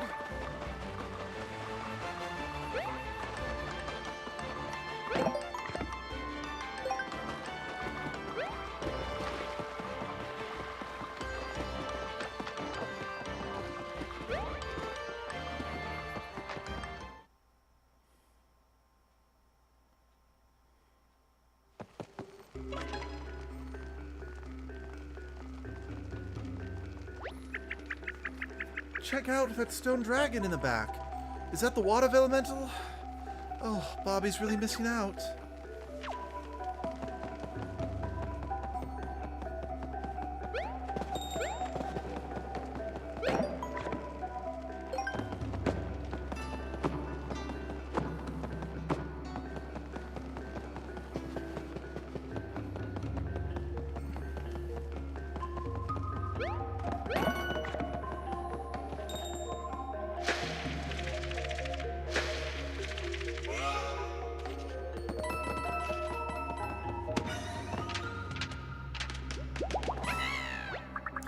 You used your precious confetti supply to save little me. Ah, shucks. By the way, throw confetti that lands outside of a non-bottomless hole won't vanish, so don't worry about wasting it. Yeah, I didn't actually know that, so...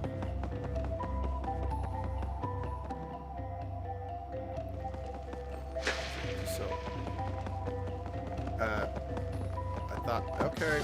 So the way that was phrased kind of to me implied that if I throw confetti and it doesn't get used, I can pick it back up, but that's not the case, so I kind of feel like I wasted it. I feel like I have been lied to. I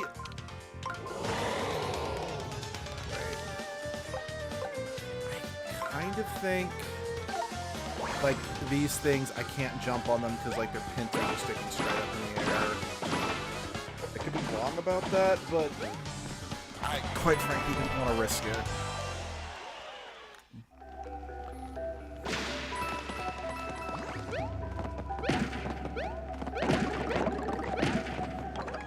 Okay, good. More iron boots. Sorry, that's not what I really wanted to see.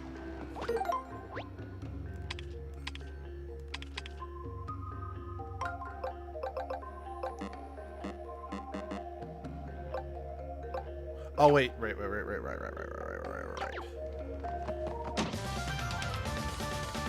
I am understanding the things.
Beyond thought.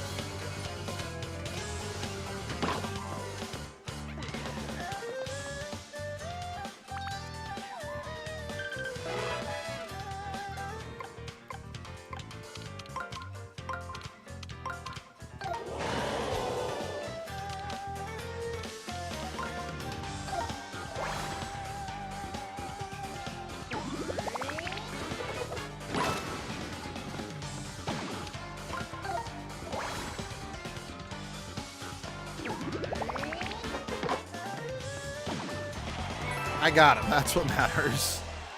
So I'd be like, oh crap, I just bungled that hammer swing, but I got him. Oh. Blue crab, I see.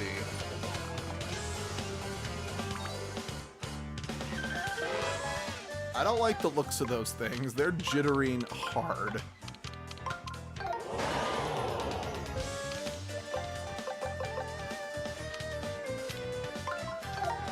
I just want to be safe, really.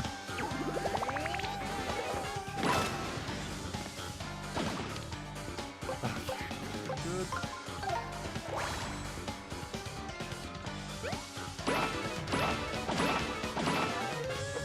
Peace be your journey.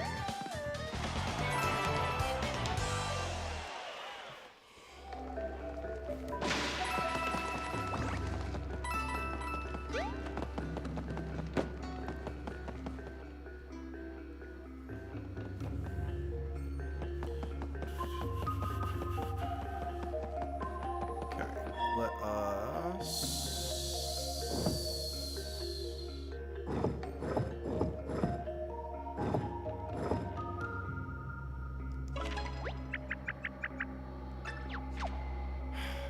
We'll duh, but...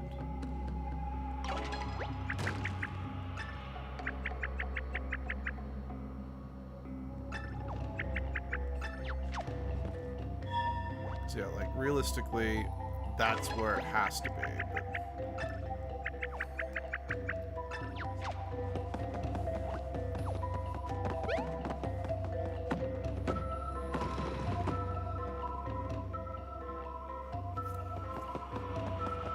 I like the music here. It's good music.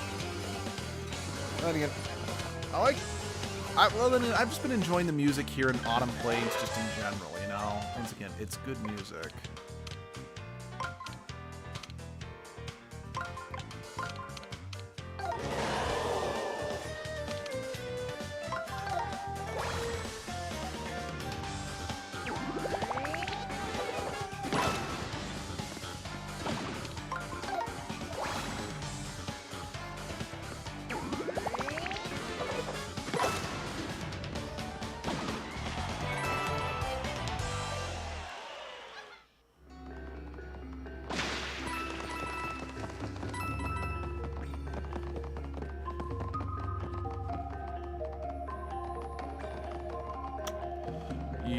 You're gonna Scooby-Doo me, huh?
Block.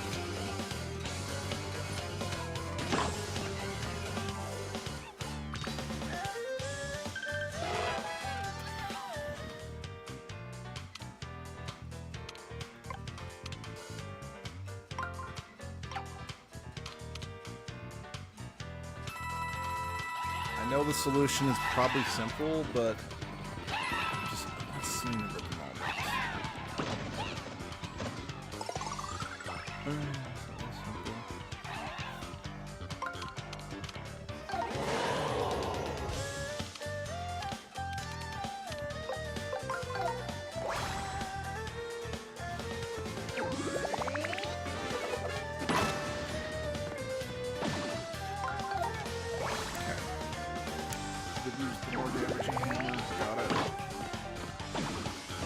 Enemy's turn. Let go if it can't move.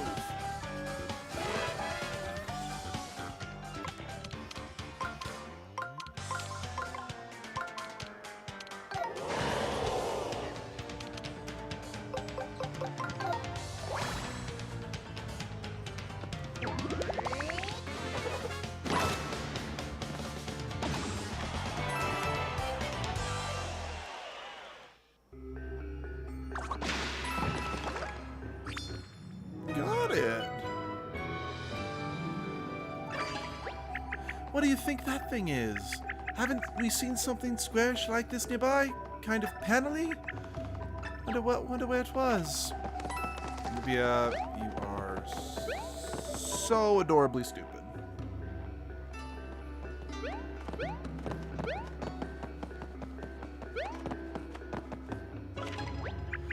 Of course, the tile we picked up was the perfect fit for this thing. Let's see, just the right size. Let's see if we can slip the tile in the last step.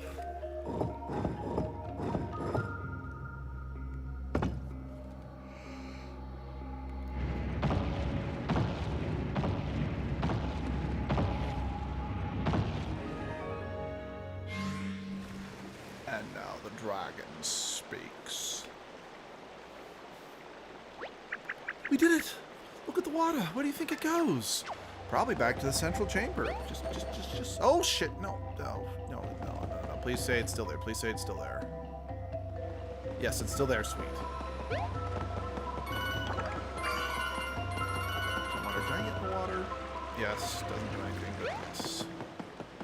I thought that maybe it would sweep Mario away or something, but that was clearly not the case.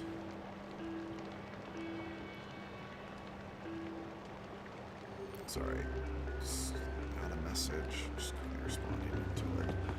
Okay.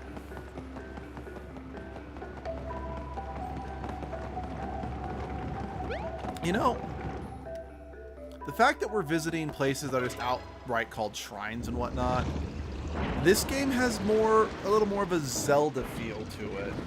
And I do mean that in a good way.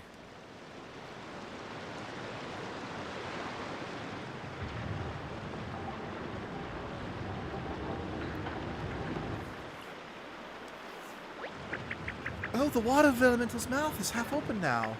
He looks kind of shocked. He must be amazed that we solved that super hard tile puzzle.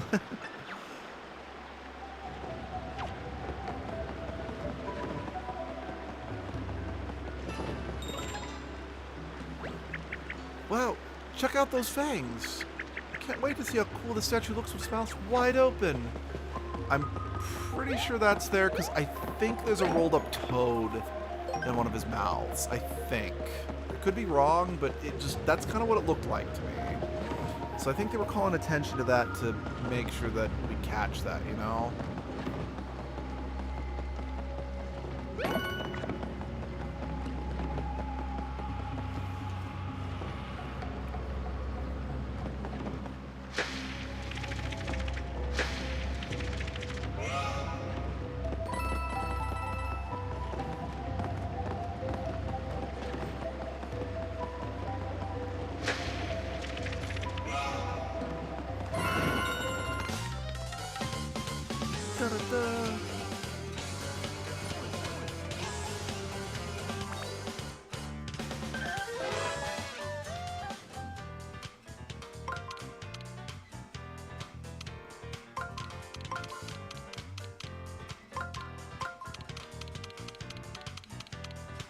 Well, that was kept nice and simple. I have no idea if the boots are going to pack enough of a punch to take care of these guys. Okay, yes they are. So I couldn't remember. I know we fought these bat creatures before, but I'm pretty sure they were light, different color. So these are meant to be more powered up versions of them. At least I think they're... I could be talking out of my ass, and the ones we fought before were indeed blue, but that's just what I vividly remember, you know?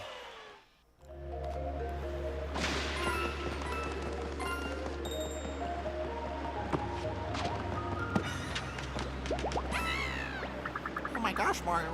Thank goodness you noticed me. Thought I was doomed to live my life as a window dressing in this damn forgotten shrine. Thanks, buddy. Heart up. I'm always happy to get a heart up. I think your HP just decreased again, Mario. You seem a bit stronger to boot. Wow, Mario, my joy of being rescued turned into an actual heart. I don't know how I could do that. Maybe I could just make a sandwich appear next. If I think about how hungry I am.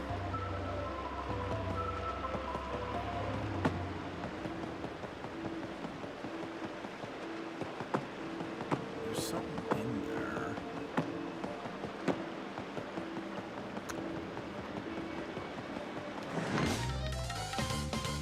Batty, batty, bat, batty, batty, bat, batty, batty, 1, 2, 3, bat, batty, bat, batty, batty, bat, batty, batty,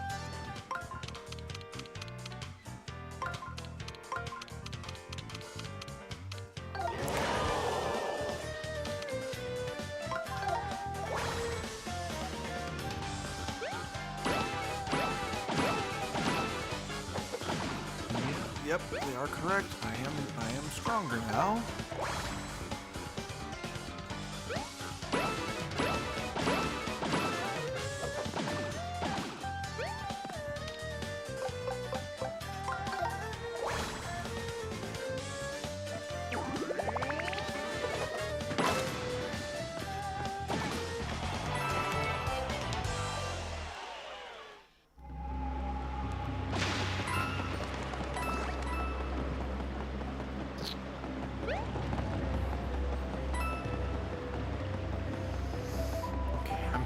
positive I've got to be able to get in there, but I'm not sure. I'm not seeing a way yet.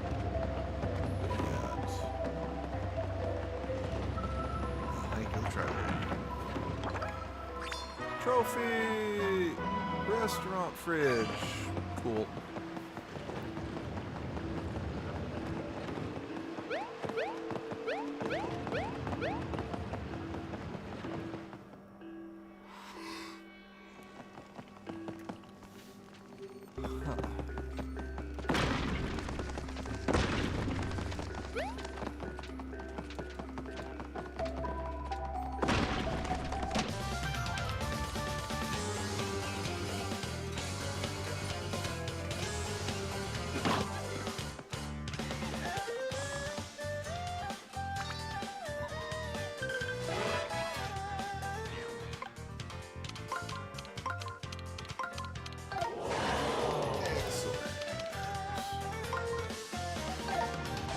Might be able to take these guys out now with just my hammer.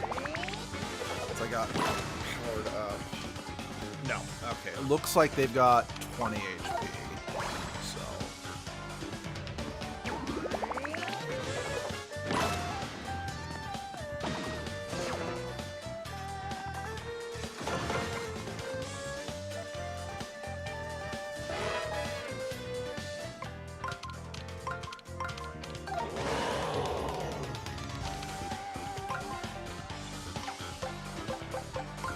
Oh, no.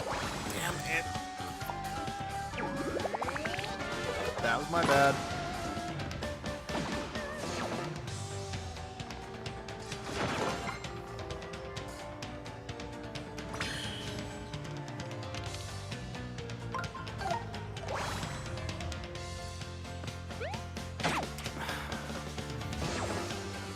I'm zoning out.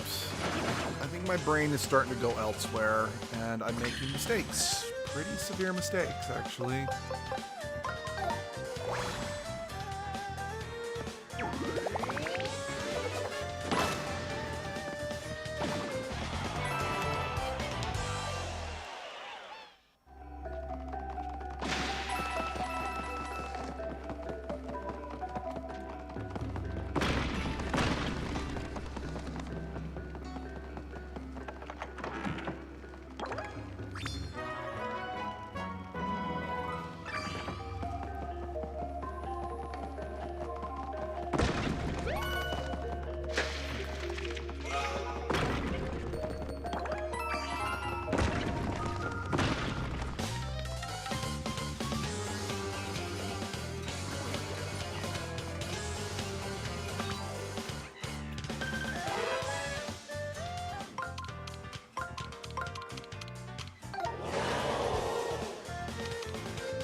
Expecting you to like sharp way.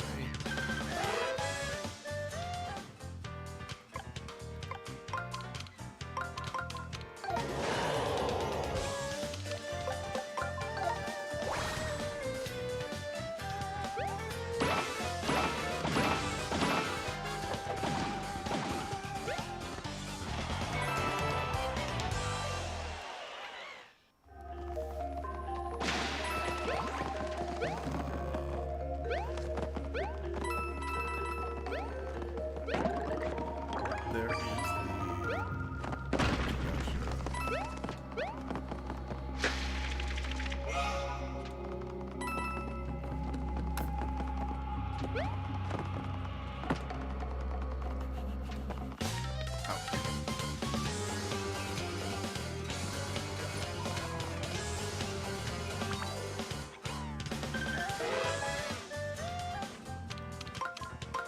Nope. Wrong order.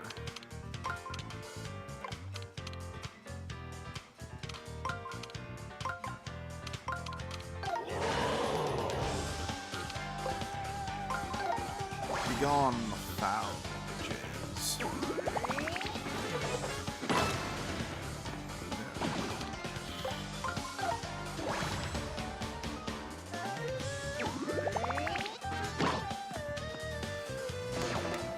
Well, I suck.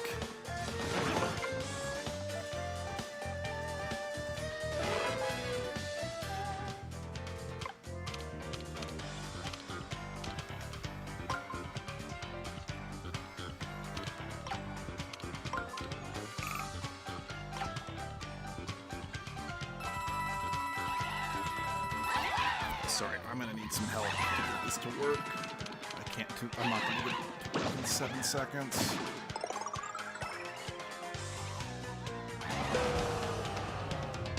Oh, wait, why was the lineup blocked? I still had some time, but okay.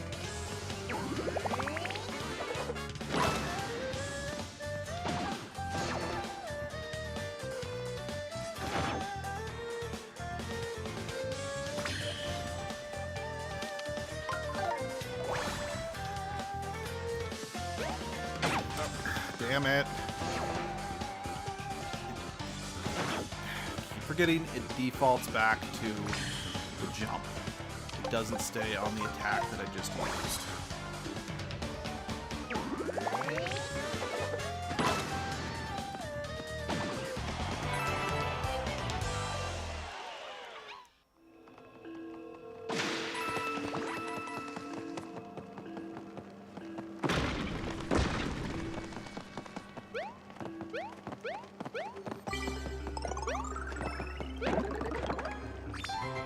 Block.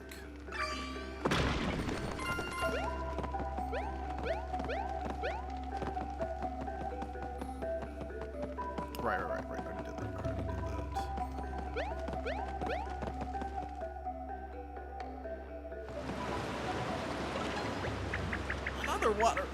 Another water elemental statue with lots of water coming out of its mouth.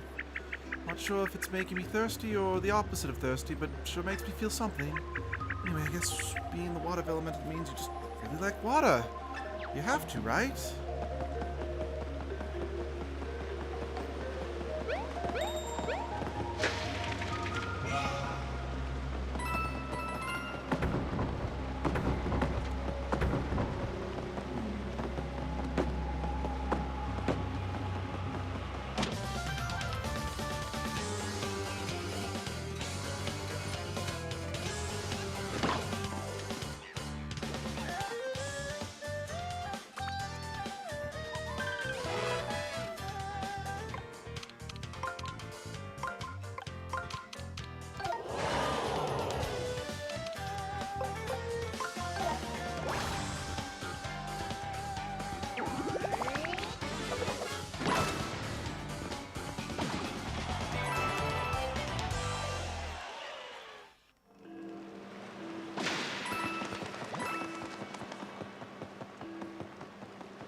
The most embarrassing part of being a window dressing was knowing that my colors clashed with the decor.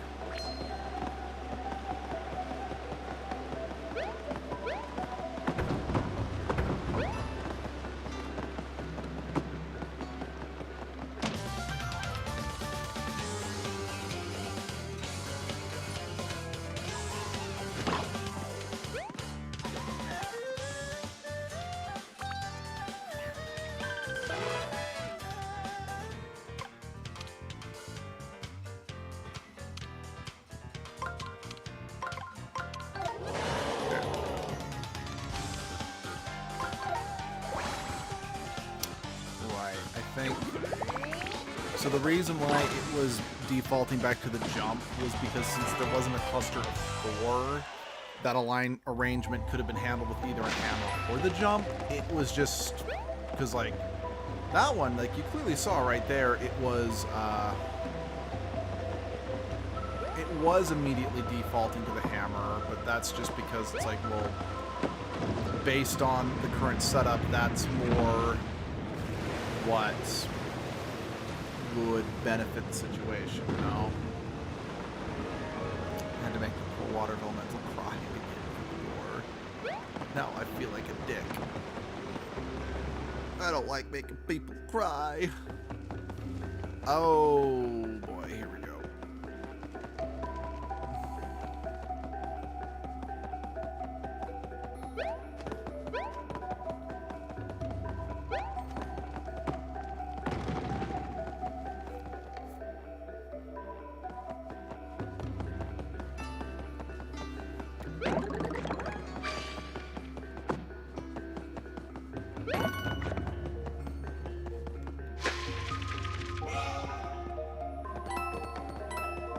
Let's see what this leads.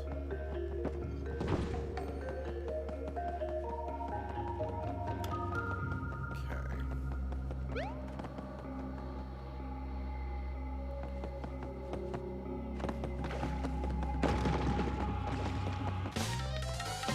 Damn fish.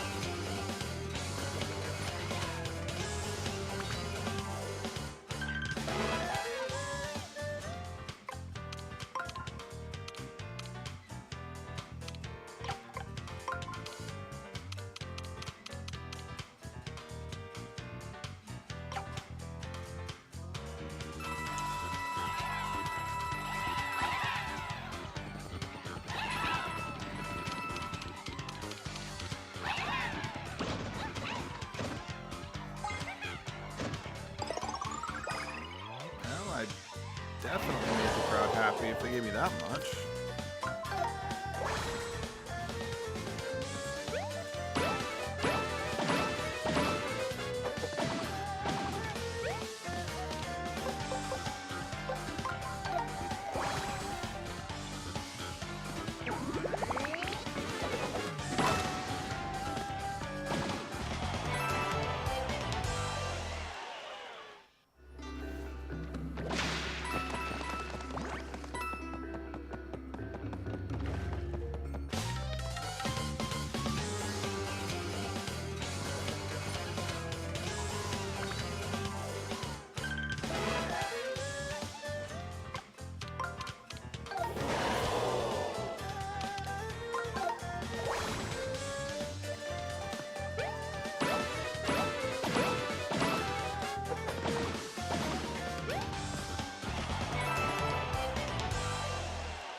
Oh dear. And now I die horribly.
Use it on the second wave, but unfortunately not.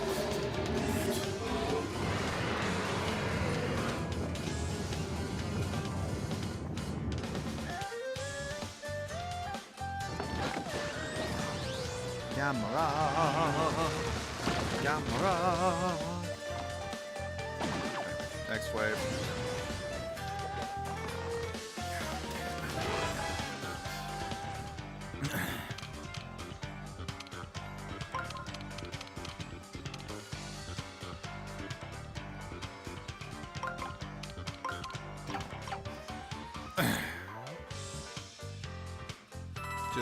Just do it for me.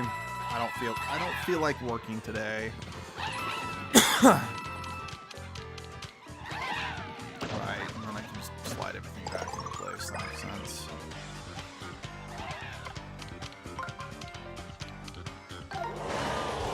Yeah, that makes sense.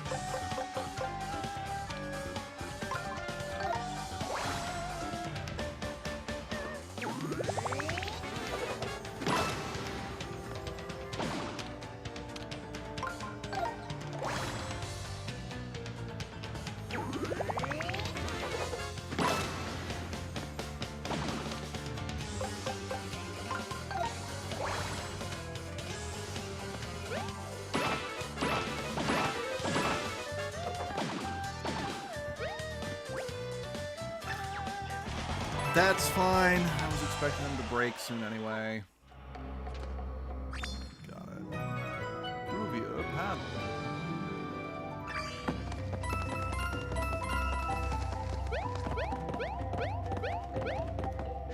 Oh. It's not expect. Well, I mean, it doesn't necessarily mean. Oh yeah, no. What is this? Let's check this out.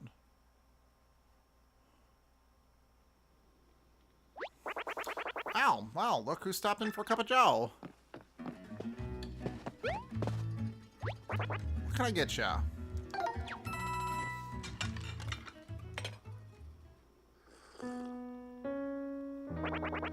Can't say I ever expected to see you stumbling here, Mario. We try to keep the place a secret.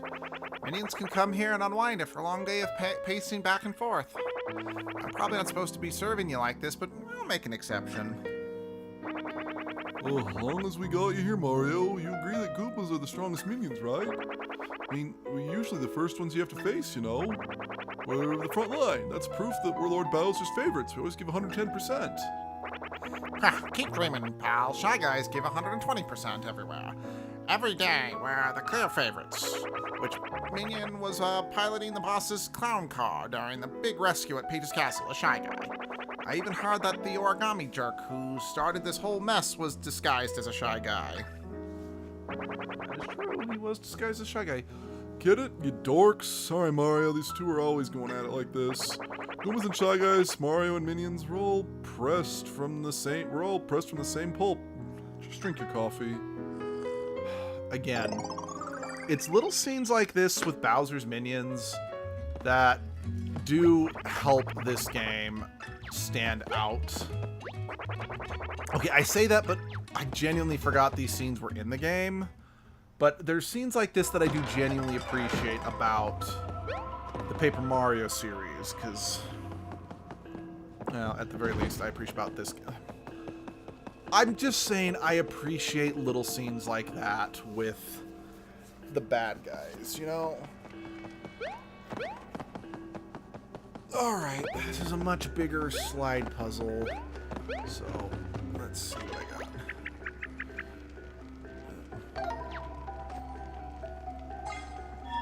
Okay, I need to get it over there.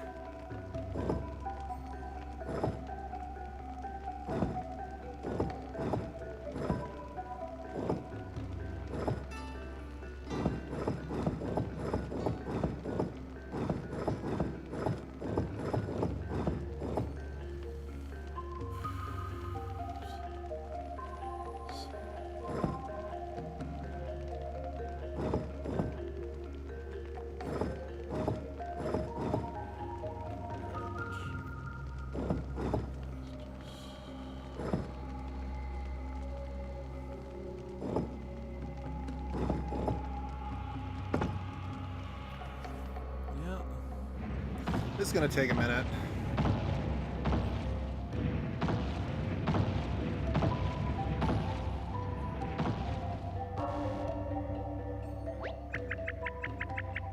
Wait, what?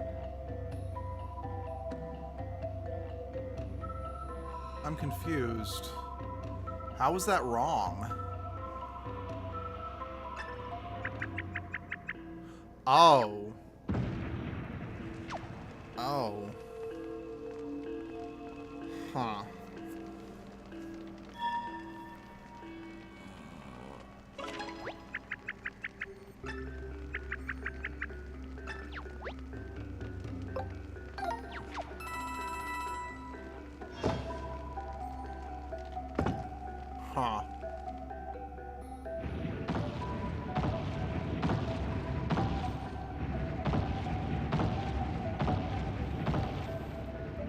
Huh.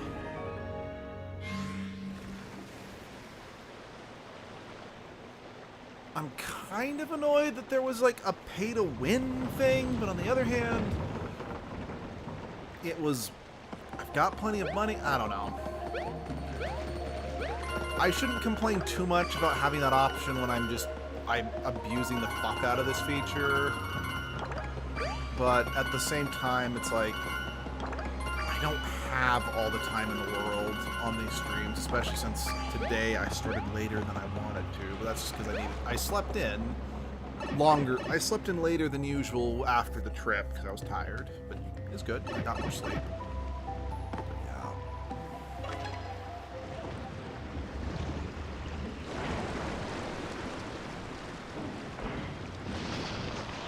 Maybe not. Maybe there wasn't a toad in the teeth like I thought.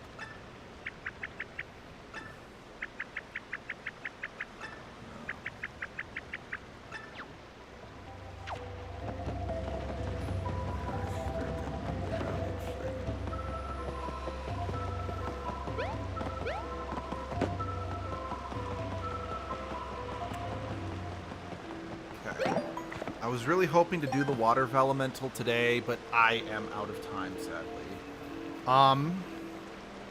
There will be an edgelord stream later today. I will have to make the decision by then if it's going to be Baldur's Gate or if that is done and we're going to move on to Pokemon. But if you want to see what will happen, and I will see you guys then. If you want to join the Discord, there's a link in the description, and there's also a link to our Twitter account. So I'm not sure when, but I'll see you guys then. Goodbye.